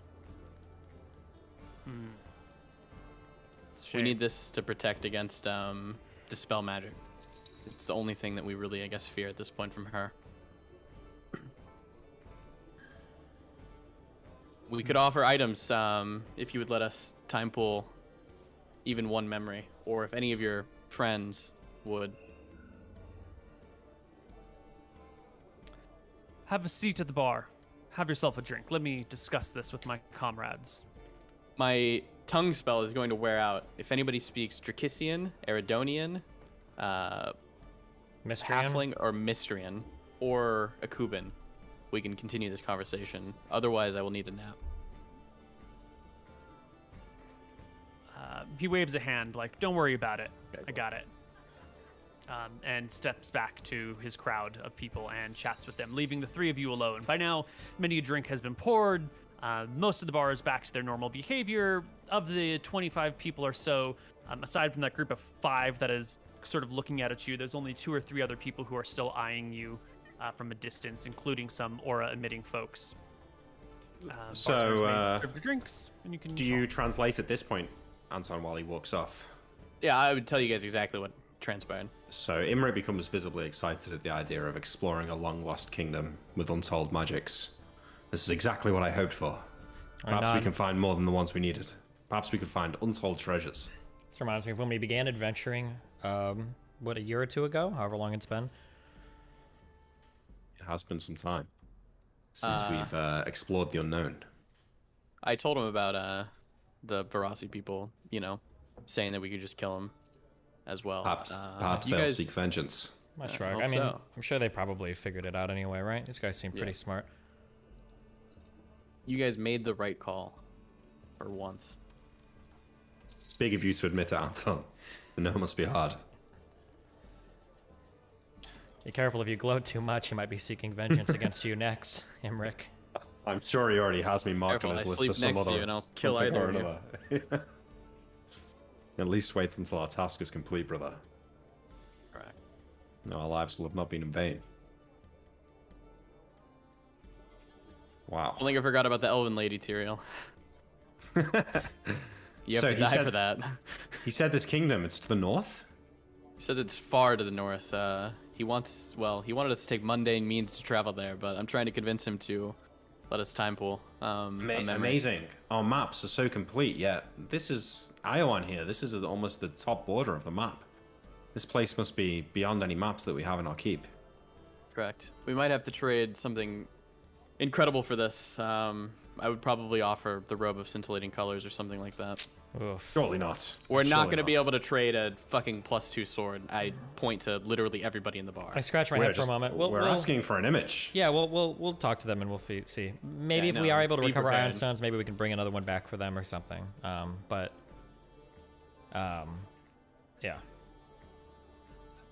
We don't even know if we're going to be able to travel this place. I mean, if there are still ironstones there that have yet to be recovered, and we're standing among 20, 25 fully capable warriors that haven't recovered them, I think we can be assured that these are going to be incredibly arduous to get. True, but our task, yeah. slaying Scoria, no one has managed it for millennia, Tyrael. We are exceptional. It seems like they don't have many spellcasters, and seems like they were wary of it. I think the biggest problem for them is the mundane travel through the Krakens to get there. Perhaps. So, at this point in time, the same gentleman doesn't return to you. He actually goes to a section against the back, not the back wall, but the side wall across from the bar, where there's like a little bit of a stage that's raised. It's a small one. It's maybe, you know, the width of my arms right now, like 2.5 feet across or something, but it's raised up a little bit, well above everything else. And he walks up onto that stage, turns to face the bar. And when he does so, you can immediately see a lot of glances look in his direction. People's hands sort of gently move towards weapons. The man steps up there, chants the words, clearly casting a spell, and then steps down, and people, like, their alertness drops again. This appears to be some sort of, like, designated spot to stand if you're going to cast a spell. And he walks back up to the three of you. We've agreed that we can share with you a certain amount of information. You're no little pups here who are foolish and greedy, about to throw your lives away. I can share some information with you. Is he speaking Dracissian now? Yeah, he's speaking, your native tongue with a fluent accent. Thank you for your assistance, friend. I didn't catch your name. My name's Imric. I offer a hand to him. He reaches out a hand to you. My name is Celebdil. Nice to meet you. Celebdil. It's a pleasure. I'm impressed. You carry 5 of the great stones. You must be a great warrior. Thank you. Well, what is it you ask of us for your help? I will need some form of payment. We can Name trade it. items or gold, platinum, mithril. Yes, we will take mithril. Oh, Do you have any on you? Do we? Tyrael, do you have any mithril on you? I might have... No, I had... Wait, hold on. Mithril is an extremely valuable metal. We would be very happy to trade information for mithril in any form. The dragon my brother was telling you about. We have a lot at our house. We just need to go get it. We had 50 pieces, but I think we gave it for something. I don't remember what, but we traded it out for something. We had 50 pieces of mithril, but I don't have it anymore. So. How many pieces of mithril? Yeah, but how much mithril do they need? How much mithril do you want? What a Considers odd you, looks at you. A pound of mithril. I will share with you all the information I have. Is that 50? You will need it. That's 50. Yeah. Okay. That's absolutely doable. We'll nod. Yeah, we're gonna have to go get it. Yeah. But we can meet back here tomorrow or the day after. How much time do we need to prepare the spells and everything? we can teleport back tonight. Amber can fly us probably home. We're not teleporting, but we're. Do you have another nap spell? I don't. So I can't teleport again today. No, but you can amulet us. Sure, but then we're in the mountain. Amulet. We fly back tomorrow morning, right? Shouldn't take too Well, long. I can just learn 3 teleport spells. You know, I mean, we could just sleep here, or we can amulet and sleep in the cave and teleport to Victron to get the mithril and then teleport back here. I'm gonna be honest. Sleeping in Verasi territory. Yeah, probably we can not. Yeah, we can be back tomorrow. We'll amulet to our cave, sleep there, teleport to Victron and then teleport back here. Celebdil has stepped away while you guys discussed logistics among yourself. He took a couple steps back to his friends to have a drink and let you talk in peace. Okay. Once we finished talking, I come back to him. I say, "Friend, is there anywhere safe to teleport in this town? Perhaps a platform or a tower?" Can't we just keep doing the divination thing or whatever? We can, but just to guarantee we get back tomorrow, because if the rolls are bad, then we can't do the teleport, right? Right. There was. But those black flag wielding fuckers out there destroyed it when they came into town and took it over.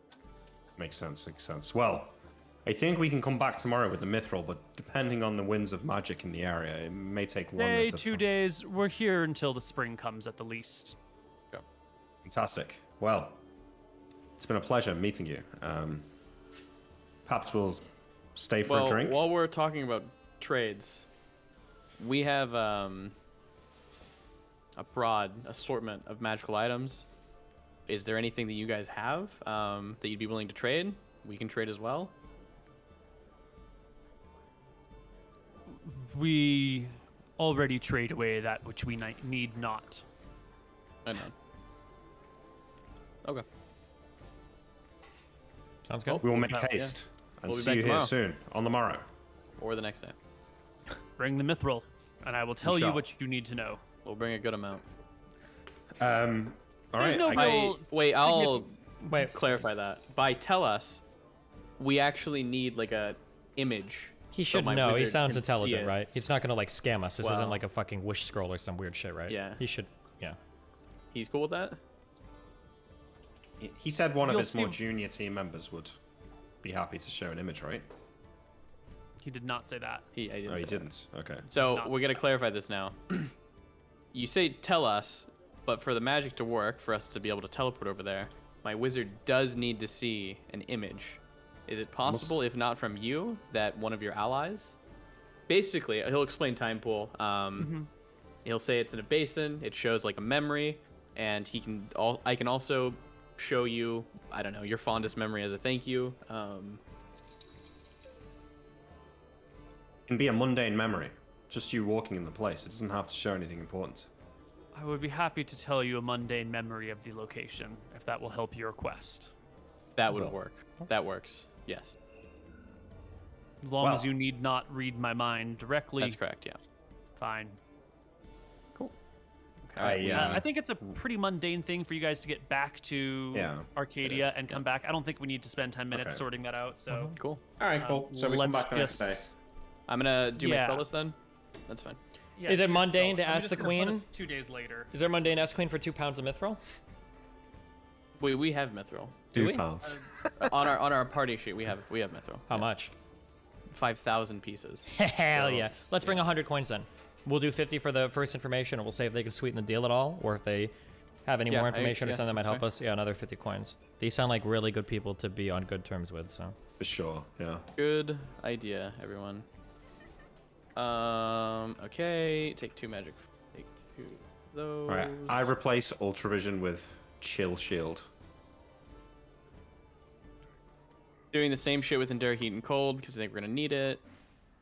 Iron Vigil's still going. I re-up Sacred Guardians over there. All this means nothing, but okay, we're good. I am gonna take a tongues. Fuck, I hate taking. You can come back 2 days later. I just said 2 days just to make sure that there's no shenanigans. Time's not that important. I cast Unfailing Endurance, everybody, if we're doing it in 2 days later. Yep. Great. Yeah. Got all the spells. Real quick, You need the same- to waste some time because I love wasting time. Real quick, while we're back in the town, can I just ask my two people, have they heard anything about the Frost Rangers or this land, anything? And then will they tell me, have they heard anything of noteworthy, like, oh, they're tricksters that backstab everybody, or have they just heard tales of them being great warriors and blah, blah, blah? The Frost Rangers are a legendary group of people. They seem to know a place where ancient magics can be pulled, large amounts of wealth from some place extremely dangerous far to the north. They operate up there. They sell what they can back in towns, wherever it is that they make their landfall, and act as, I don't know what you would call it, but they are their own group. They act outside of the law, outside of regular civilization. Their ranks are open to any, but most who attempt to join them fail. It's not really an organization, more as it is a... If you'd said like beaver trappers, you could think of Frost Rangers as beaver trappers. Anyone can become a beaver trapper if you can find beavers and successfully trap them. Okay. So that's sort of what they do. Where they go, how they bring back such magics and such wealth from where, it's not really known. Cool. Okay, wait, and then also, you said this again, you hate taking tongues. Should I just bring one of these people to translate, or? Well, no, because they're not going to come to the final place with us. It doesn't matter. I got it. We're good. Okay. Okay, cool. All right, we're good. Great. So you can meet back up with this guy a couple days later. Same tavern. And he'll pull you aside with the rest of his group nearby. Not, in the conversation, but standing nearby in case he needs backup. And he'll set you down at a table. And he will tell you about Glacia. This place, that's their name for it, that they call it by. And they tell you the story of in the time before time, in the age of mist before history was recorded, far to the north, a great and powerful empire arose, powered by deep magics. Everyone within the empire is rumored to be a mage of some kind, or a cleric of some kind, or related to one, or maybe imported from far away. This place teemed with magic, too much magic. It caused its own problems. Magic comes with a cost, as you know, he says to Imric, in particular, arcane magic especially. Every time you pull the threads that bind the universe and create your magical effects, there are reverberations elsewhere, small discrepancies. For most of us, this doesn't matter. You cast a light spell here, you might dim light elsewhere or create a spark in the middle of nowhere. Each individual thing is inconsequential. But when the amount of magic becomes too high, when it becomes too much, those small consequences build up and terrible things can happen. That is the downfall of Glacia. Too much magic in one spot, in a time before time when gods walked the earth. The whole of the continent, or at least what we've seen of it, is distorted. You might have noticed that there aren't any clerics in this tavern. There's a reason for that. None of the clerical magic that has been attempted in Glacia has ever succeeded. It's as if the gods' prayers are not answered up there.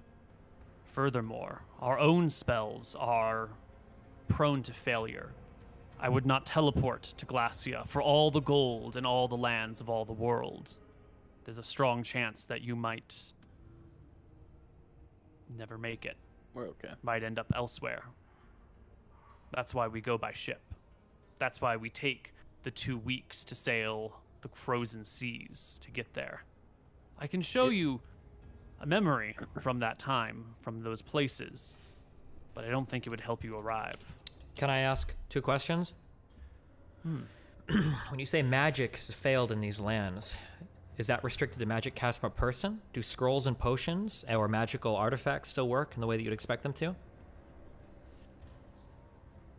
All magic is occasionally disrupted.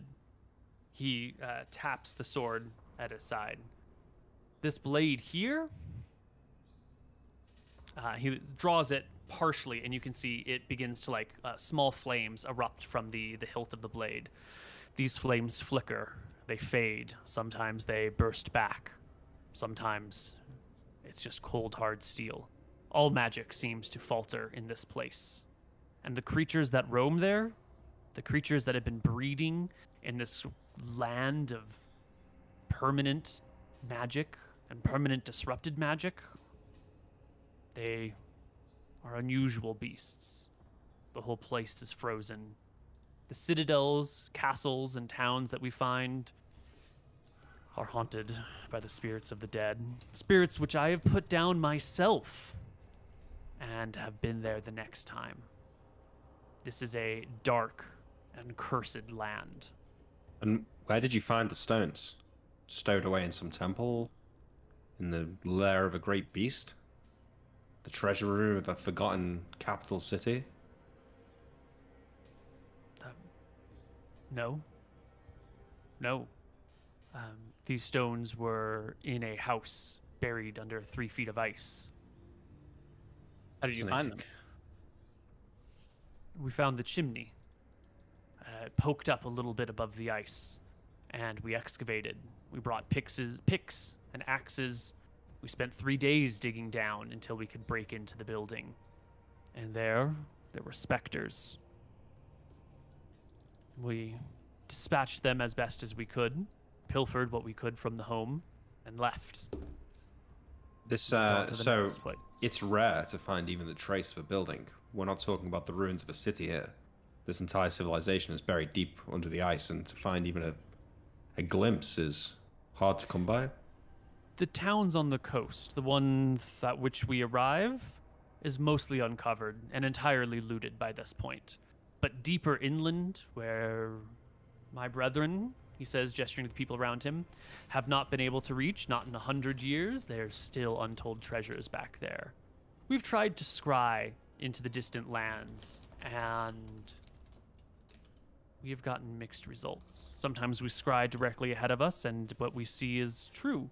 Sometimes we scry ahead of us, and we see a place, and when we walk there, it is a different place. Sometimes we scry, and we see the past. I've heard of people who have scried and seen the future. I don't know if I trust them, though, or trust that the future is set. How far into the ice has been looted?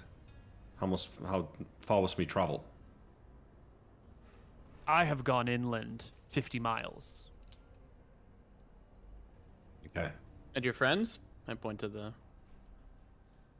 We all keep our own secrets. The treasures there are ours for the taking. We have a similar goal, but we are sort of competitors. When we're here, we can be friends. There's an unspoken agreement that we stay out of each other's way and that we do not share or steal. Can I ask some questions? This magical interference that you speak of, is this constant throughout the land, or does it grow more disturbing the deeper in you get?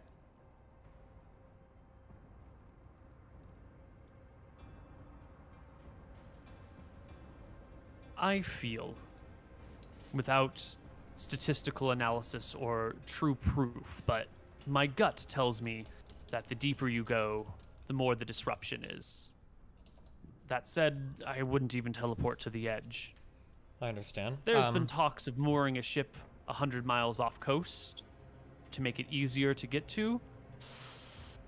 I'm more No one wants interested to be in, the first one to try. not a matter of teleportation, but say, for instance, on the very edge, a magical sword, flickers on and off for a moment, but maybe perhaps when you get deeper in, it only works, 50% of the time.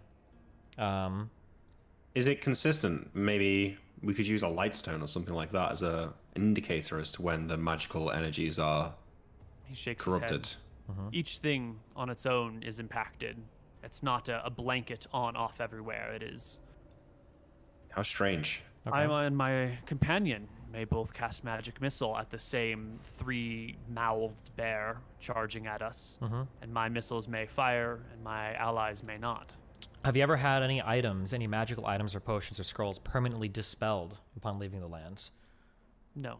No? Not permanently. And then a question. I'm sure you guys are no strangers to drinking potions. If you drink a potion and were it not to work, are you able to consume another one immediately after? I think only a madman would try that, Tyrael. Who would Sound know? like mad lands. As the man in blue armor says, yes. If it does not work when you drink it, should you drink another, they will mix, and when they can take effect, they will both reside in you. It would be a deadly mistake. If you drink a potion and it does not take effect, it may take effect hours later, minutes later. It may fizzle entirely. It is a place of broken magic. Do you see the stars above you when you're in that place? When the skies are clear, we see the stars. Does The gods clerical watch magical over us. work ever? It's never worked.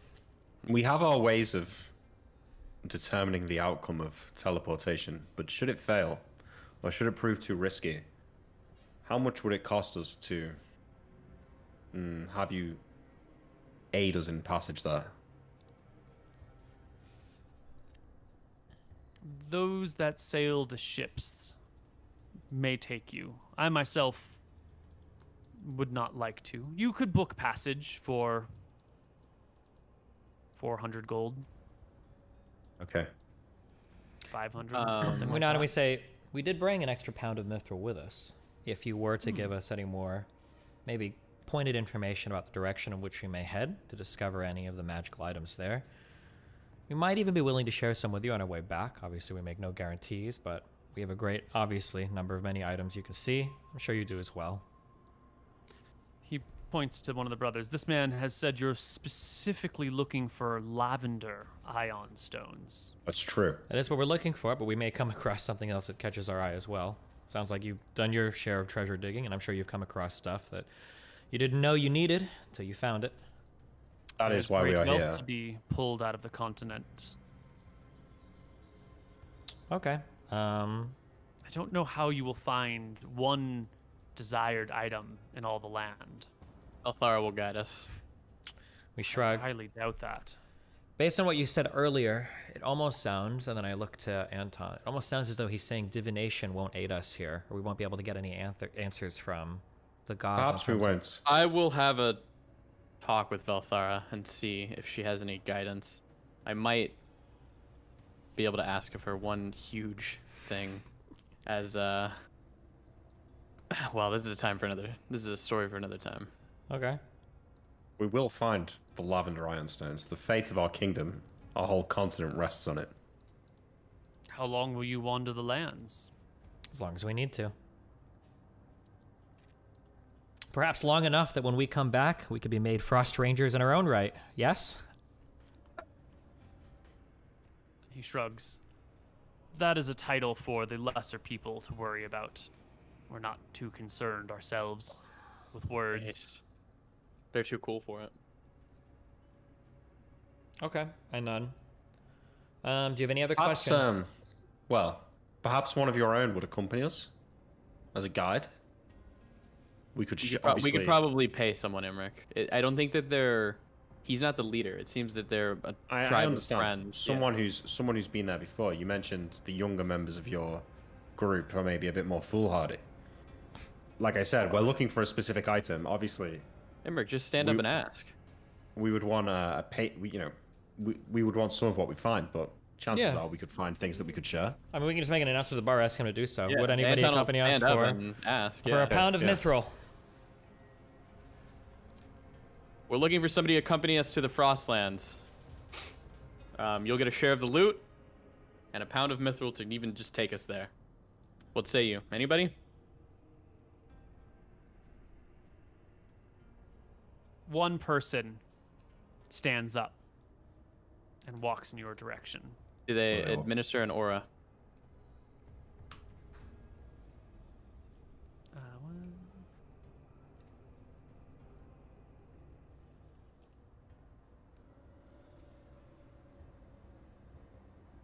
It is 5, 6, 7.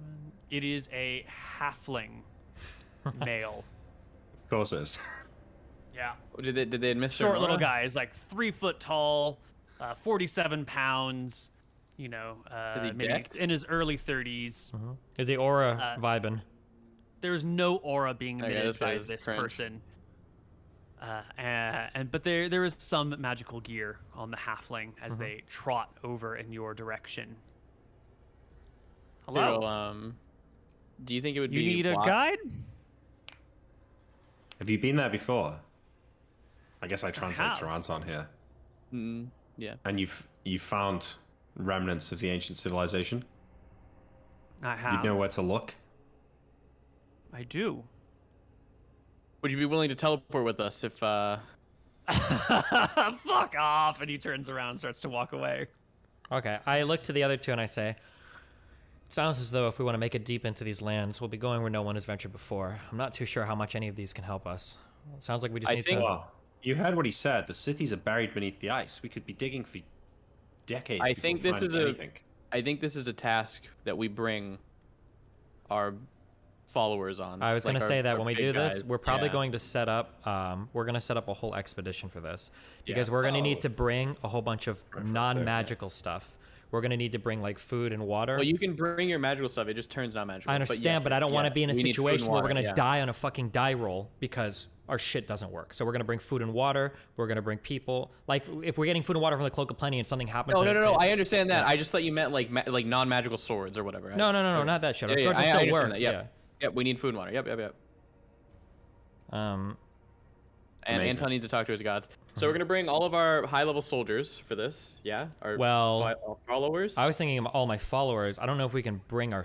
We can't bring our soldiers because we can't Why leave can't our... we Bring bring- everyone. Because we can't no, leave... no, but we can bring our high guys. We can't leave our mother undefended, and we can't leave our new keep undefended. We would be stripping them of defense. Square would kill it while we're gone. We would be destroyed, right? The whole reason we have them is to guard our property. Yeah, I'm not talking about bringing like our captain of the guards and stuff, but we have like 3 level 6 soldiers for each of us. Yeah. I say, or sorry, 1 level 6 per each of us, so we have 3 of them. I'm saying we bring those 3 and then your followers. We're not looking for people to range with us, right? We're looking for people to like man where the Well, boat landed. if they're No, no. coming, they need to be able to range. We're so this is looking- like a We're bringing an expedition. We're gonna Yeah. go north with like 10 or 15 people, I think, like already capable of fighting, probably with all magic items, probably with food and water. Like it's gonna be a full thing, I think, not just people to man a boat. It'll be dangerous, Tyrell. They might not make return. We might not return at this rate, but this sounds like probably the most important expedition we've been on thus far, and it would be a shame for the 3 of us to be buried that far to the north while leaving so many resources back at home that we could have utilized. No? Do we bring the wayfarers? We could bring the Wayfarers. They will come. Yeah, they're our followers. That's a good idea. Well, we got to be careful. We bring too many, we're splitting loot a lot of ways. But we might, yeah, that might be a good idea. It might be more important to bring them, yeah. It seems like shouldn't there's be going to be an greedy. abundance of. There's literally going to be an abundance of loot. Okay, It's yeah, like well, there should be. Protections, cloaks, protection Yeah, rings, they went swords. to We a already have random. these. They went to a random house and got like a crazy amount of shit. So like, imagine Yeah. if we found like a fucking keep or some shit. Sure. Yeah, I agree. This seems like a good idea. Can you guys give Anton an hour to go nap himself and then commune with Vilthara? I think he needs to have a conversation with her.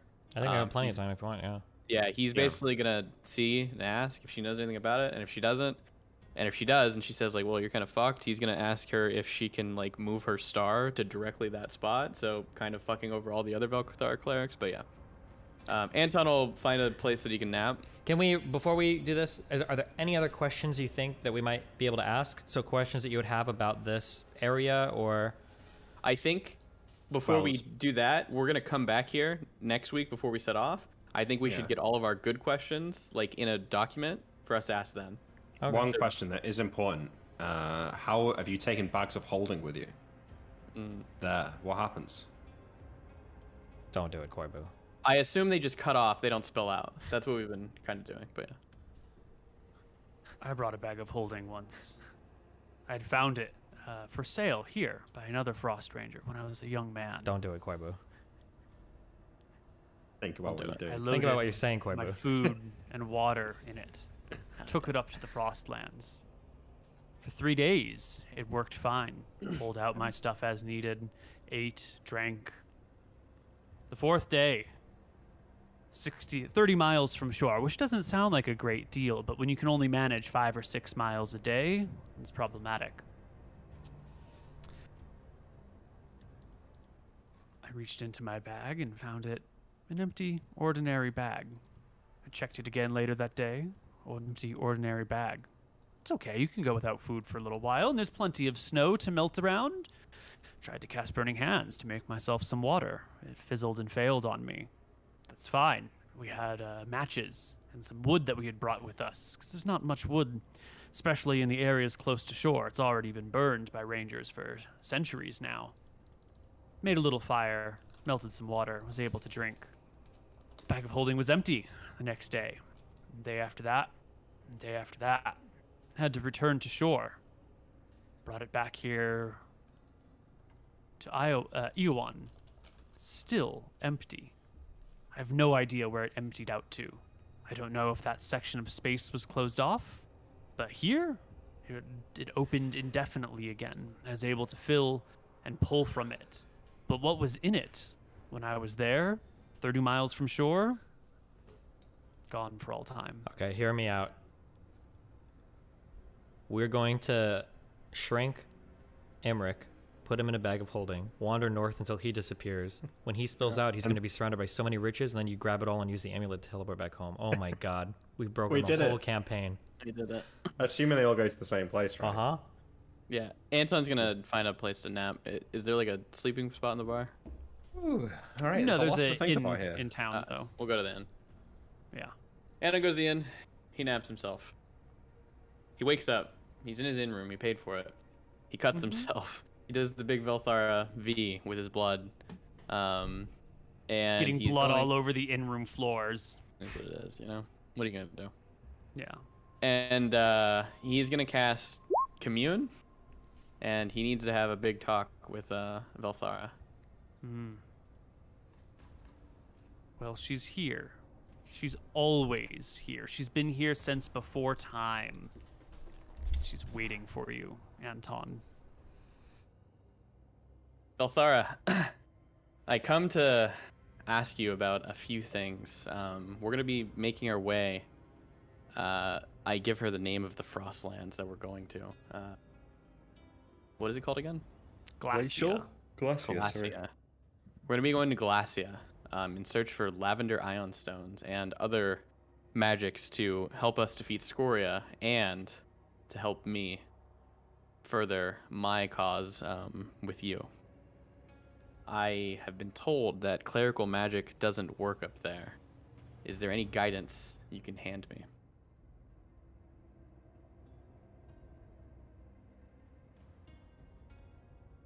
If it doesn't work for the average cleric, I will ask of you one thing, which I don't think I've ever asked for anything before.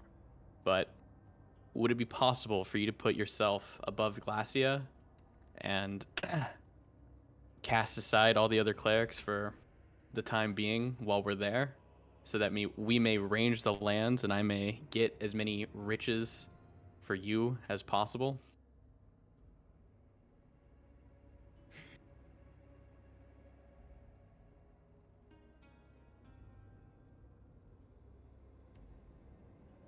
The vengeance being wrought there is as old as the world. I would not disrupt that for anything. Are you saying I can't go there? I will not come with you. Understood. Do you have any guidance that you can impart on me? It seems like my brothers are keen on making the trip, and it seems like that is what we're going to do.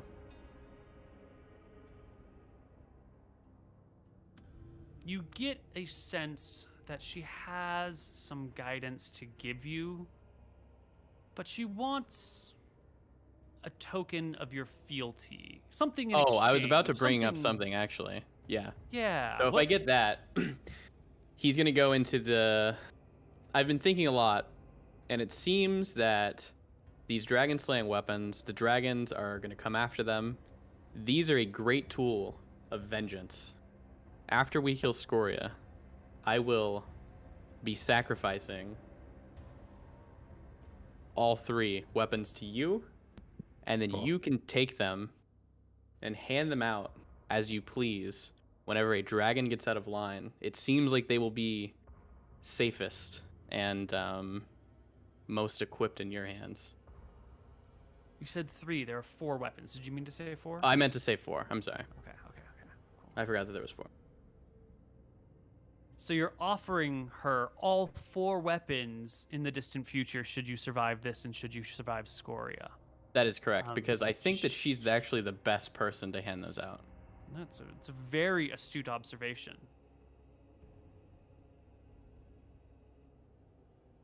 If you can make a down payment of one of the 4 now, she will accept that offer. I gotta think. Hold on. Yikes. That's what we call a rock in a hard place. I'm trying to think, like, what is she gonna give me in return? I know it's not about that, but I think that we need. I think the sad thing is we need all 4 of these weapons to complete the task. So I can give her some. The Ion Stone? Well, I think so, actually. I can give her something else as a down payment, but in order to complete the task, we need all 4 of these weapons for very specific reasons. We need the spear, because Anton needs a spear to fucking attack a dragon with. We need the sword, because Tyrael needs a sword to attack a dragon with. We need the hammer, because it tells us where the dragons are. And we need the bow in case Scoria flies up.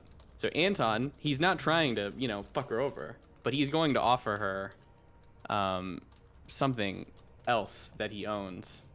But he's got to think. Okay. It's not something he's using now, but it is something that is pretty important to, someone. He's going to offer the shield wall, the Mystrian one. Just give her a +2 arming sword. No, wait, what do you mean? That's one of the best fucking magic items. The shield wall, the wall that can stop dragons. Wait, hold on, yeah. We hear this in our minds. We're like, oh no, not that. Not the shield wall. Anton, this is such a sacrifice. Please, no.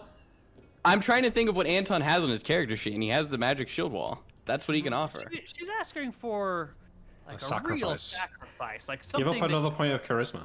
What is she? Okay, what is she?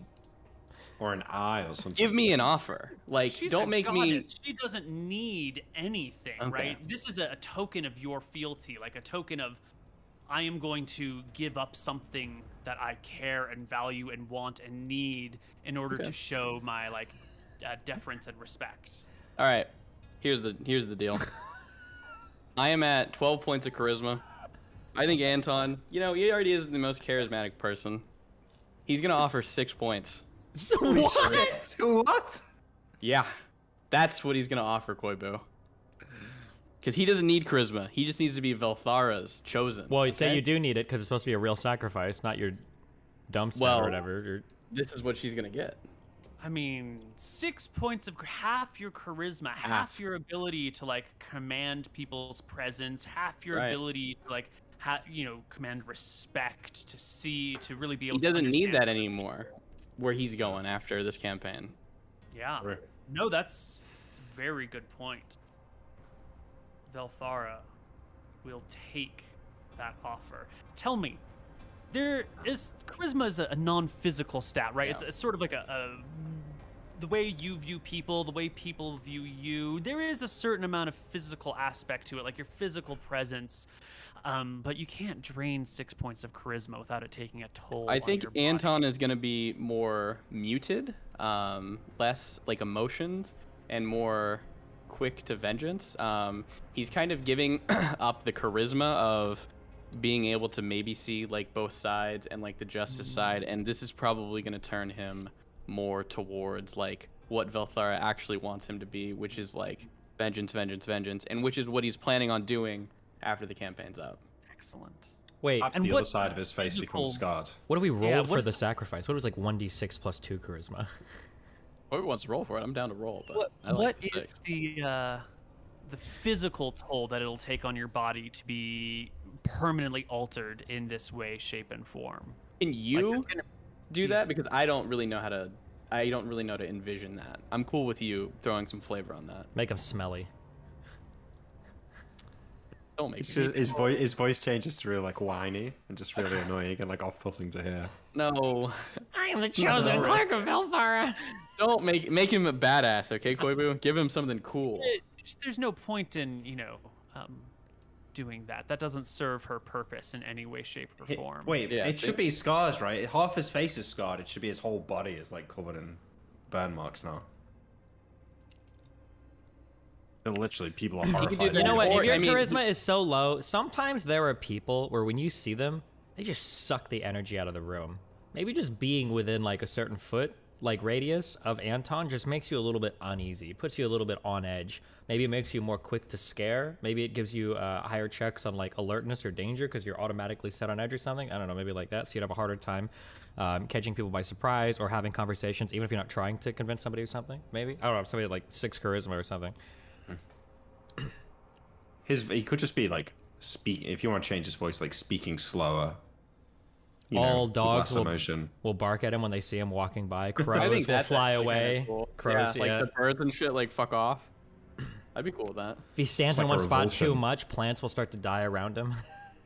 That's a little far. As you make this offer, you can sort of feel a change come over your body. Your like weight begins to diminish. You grow like a little bit more thin. Your head ever slightly elongates. Not enough to really like, it's still easily recognizable to be Anton, but like your face sort of thins, your head sort of stretches ever so slightly. Your eyes become a little bit more deep set and sort of big dark bags hang under them. I wouldn't say that you age. In fact, maybe a little bit less of that. Like your skin sort of flattens out and becomes more smooth. You become sort of like I don't want to say like a haunted shell of the person you were, but you become like a little more withered, a little bit more like you've been affected by the age of the world and the... Would you say he looks like this guy? Gotta find the Discord. I mean, yeah, that was not what I was thinking, but those are dark circles. Those are the tall... That's who I made him after. There we go. Yeah, nice. So you just look more like... Yeah, he looks like Anton from Ratatouille. Yeah, you embody that a lot more. And Good. Yes, the people will feel uneasy around you. Yes, the dogs will bark near you. Yes, the horses will be difficult for you to mount unless you're well trained with them. It is a permanent change that has come over you. And a real sacrifice. Yes. For a real reward, which is... Oh yeah, what was the reward? She gives you the name of a place that has the ion stones you're looking for. Amazing. She also tells you that the language these people spoke has been lost. You're going to need to bring some ability to translate from ancient to modern. I can do that. And magic is going to be faulty here. Remember that. You might read the right words, it might not translate at all, it might falsely translate. But you're going to need a way to read what is written there so you can find your way to the place. Is there a spell that enables you to read other languages? My glasses will let me read. I know there's glasses, but if we can have 2 people do it, we'll know if it's working. Because if you ever disagree on what you read, then we know that somebody's equipment is faulty. But we need at least one other person to double check. Yeah. I don't think I have that spell. I'm trying to see if my language thing lets me read shit. Yeah, it should do. Yeah. I mean, I don't know how it works, but that is what it's for. Just for clarification, it makes it sound like there are no cleric spells over there. Yeah. Okay, just to that's all. Yeah, that's what that's why I read it. Yeah, that's fine. Welcome to fighter class, baby. Let's go. Why we got the fighter class. Yeah. My read languages is literally at 0. I never leveled this ever, so never mind. I wonder if it's worth me just... that is the one skill that can't be beaten by breaking magic. That is... We can. I was bring really hoping someone you who had can points do in that, but we'll see. That's true. One of your thieves probably do. He's got 4 of them. Yeah, that's true. We could bring one of the thieves with us. Well, I think we're bringing everybody. Like, this is gonna be the excursion. I don't know if I'm comfortable going with my robes. Like everything I own is in these robes, and if it just disappears out of Take my your shit out. pockets, We'll Yeah, figure I all guess that that out is- probably between sessions. Yeah. Yeah. okay, I'll just cut my inventory down. But I'm gonna have to like carry my gear on me because I can't risk losing like stuff, you know. In fact, Anton. Oh, sorry. I was Anton. gonna say it might oh, even yeah. be worth me just wearing armor instead. Probably, yeah. Anton thanks Velthara for the gift of charisma that she has bestowed upon him, and promises her that he will bring back the wealth of Glacia. Glacia to serve her when he has to eventually make his way to Solemn. She is pleased for your sacrifice. You make her proud. She wishes you best luck on your journey. And you get the distinct impression that this is like, honestly, best luck. Yeah. As in, like, she is not Like, certain actually, I of want you the to do it. outcome. Yeah. I really do want you to succeed, but this is a dangerous place to which you go. Cool. Those were the winter gods died. Do we think the queen will be okay with this? We don't normally You'll have sign off to. with her before we go on missions, but I wonder if this is something that would upset her. I guess we don't technically have to tell her, huh? I mean, we should tell her, but we can pretty easily explain that it's integral. Well, we don't know if we should tell her, because she might say the chances of survival up here are so low that you'd be better off rolling the dice with Scoria without ion stones. She might say that, right? That's something we should I be don't- She I doesn't don't know. think we should tell her. Yeah. She doesn't need to know. Okay. Let's just find someone in like the town in like Wick who is an expert on ancient languages, or maybe one of your fighters has like the language shit. But we have to bring someone else who can do that. Yeah. Yeah. Okay. And we're gonna need like cold weather gear, right, Koibu? Yeah, we'll figure all this out. We're gonna have yeah. like Can you- sleds, yeah, dogs, we need cold like weather we need gear, like a list. all yeah. that shit. I mean, We'll figure I don't know if we want to do it off screen, but it makes total sense to talk to William and Grimes about this. We know that they've just been expeditioning in a frozen wasteland to the south and come back alive. Like, I know at this point, I think it's metagaming not to mention it, even if it happens off screen. Like, we just have a conversation about. I don't know how you would find them. I Yeah, do. You know that we these have, people exist, but you don't necessarily know how to get to them. we have scrying. We would just literally teleport to them. If we don't want it to happen, we don't want it to happen. But I just, it would kind of make sense, right? Heroes of Drekis that have also been to a place like this. But I mean, maybe. I don't know why you would talk to them instead of the Frost Rangers who are here right in front of you, who have been to the actual yeah. land. Like, Yeah, okay, these people yeah. seem to Yeah, be that's the fine. far more convenient answer True. and like a Yeah, better no, you're right. answer. You're right. You're right. Okay. True. So I guess we should speak to them to get an idea of what gear we need. Like, how much wood should we take? Yeah, can you get us all that info, Koibu? Yeah. Can we? I asked concept. them. Have they ever heard of? And it's an idea I had, a concept, right? So basically, you get. It only works on snow or ice. Okay, you get a long piece of wood, and you attach like two sort of rails to the bottom of the wood, and then maybe you like tie dogs to the wood and use it to carry things. I don't know if does that sound crazy. I don't know if they've discovered this kind of technology over there yet. It's just the concept I had. Ah, Nick, I love you. How many people are we bringing? We're bringing all of your followers, Tyrael? I probably will. Wait, are we not? Hold on, I just missed that. Are sleds not a thing in this land? He Oh, is it's making a forbidden technology. joke about another campaign where people from a place that have never seen snow before or never worked in snow before came to a snowy land and Oh, and did invented steep sleds memes. with meta. Did steep Yeah, memes. it's Gotcha. steep memes, yeah. Yeah, yeah. Okay. You're taking all your followers, so that's like 4. No, that's Are like 6 or we- 7 people, I think, right? I don't know how many. 3, I'm sorry. 4, 5, 6 followers, yeah. You're 6. Level And then we're 36. gonna take all of No, our my level pharaohs. 6 people. Our Or no? guard captains?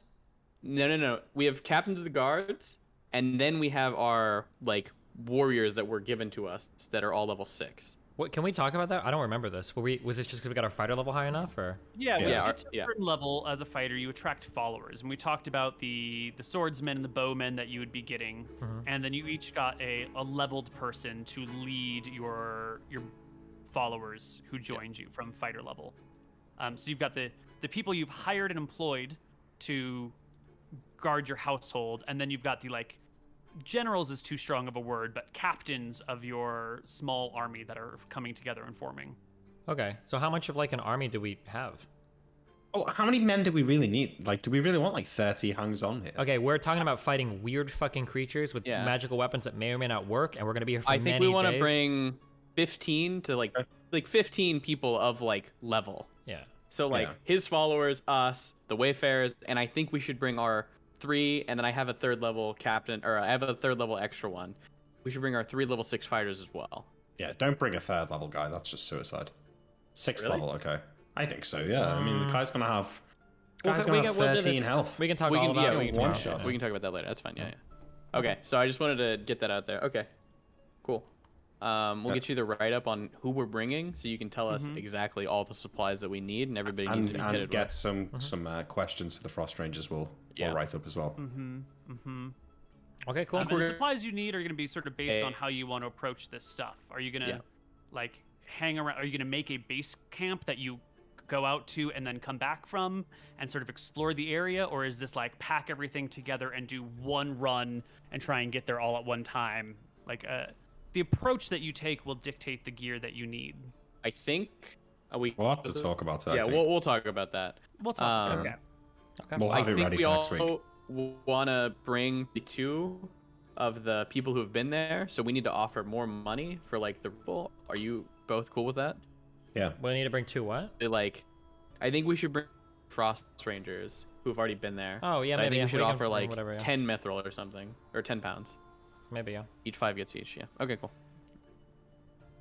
Well. For reference, the name of the keep, which is supposed to contain the ion stones you look for, given to you, this location given to you by Velthara, goddess of vengeance, who seems to be already wreaking some sort of vengeance on this place, is called Saladin. Saladin. That's the tavern we just met in, or that's the... That's the keep that we need to go to find. Oh, yes. Gotcha. Interesting. Okay. Does she give us like a general direction? Because there's not going to be fucking signs, right? I would assume if she's giving, well, she told you need to bring a translator, so. Okay, maybe there will be road signs. I guess there will be signs. All right. Amazing. Cool. Do we want to bring her? Bring what? Should we bring our giants too? No. Okay, this is my meta assumption. I could be wrong, but my meta assumption is that if we strip our lands of all of our people, Koibu would find a way to punish that. Like, we'd come back and be like, I agree. Scoria's riders have raided our shit, and now we fucking lost. Sure. When I mean, like, bring 2, not like fucking all of them. Yeah. But sure. Maybe. It doesn't matter. Yeah, we'll figure it all out. We can do it tomorrow next stream. Yeah. What are the questions? Let's move on to that then. Or no questions. Yeah, we have 4 questions. Oh, also something to keep in the back of your mind. My guess is going to be that if Koibu like starts annotating weird shit that doesn't seem relevant, it's probably relevant in somehow. So the fact that that one land in the middle, those people were all super happy in that city, and then to the north they weren't, that is a stark contrast to stuff we've heard in the past. I don't know what that means or whatever, but like keep that in mind because there's some weird shit going on with that. Okay. Sure. Don't forget that. Okay. Okay. Question number 1. Oh, we almost kind of answered this. Can you sacrifice stuff to gods to give the gods more power? For example, sacrificing to Velthara the greatest anti-dragon weapons in all of history to give dragon-hating followers of Velthara immunity to dragon fear. There is no way mere mortals could increase the power of gods. Cringe. Fuck the gods. What type of personalities? Oh yeah, go on. Okay. What type of personalities do the brothers have as kids? Did they change over time? I maybe they were different. I don't know. I haven't thought about this at all. I don't know if it would be relevant to the current characters now at all.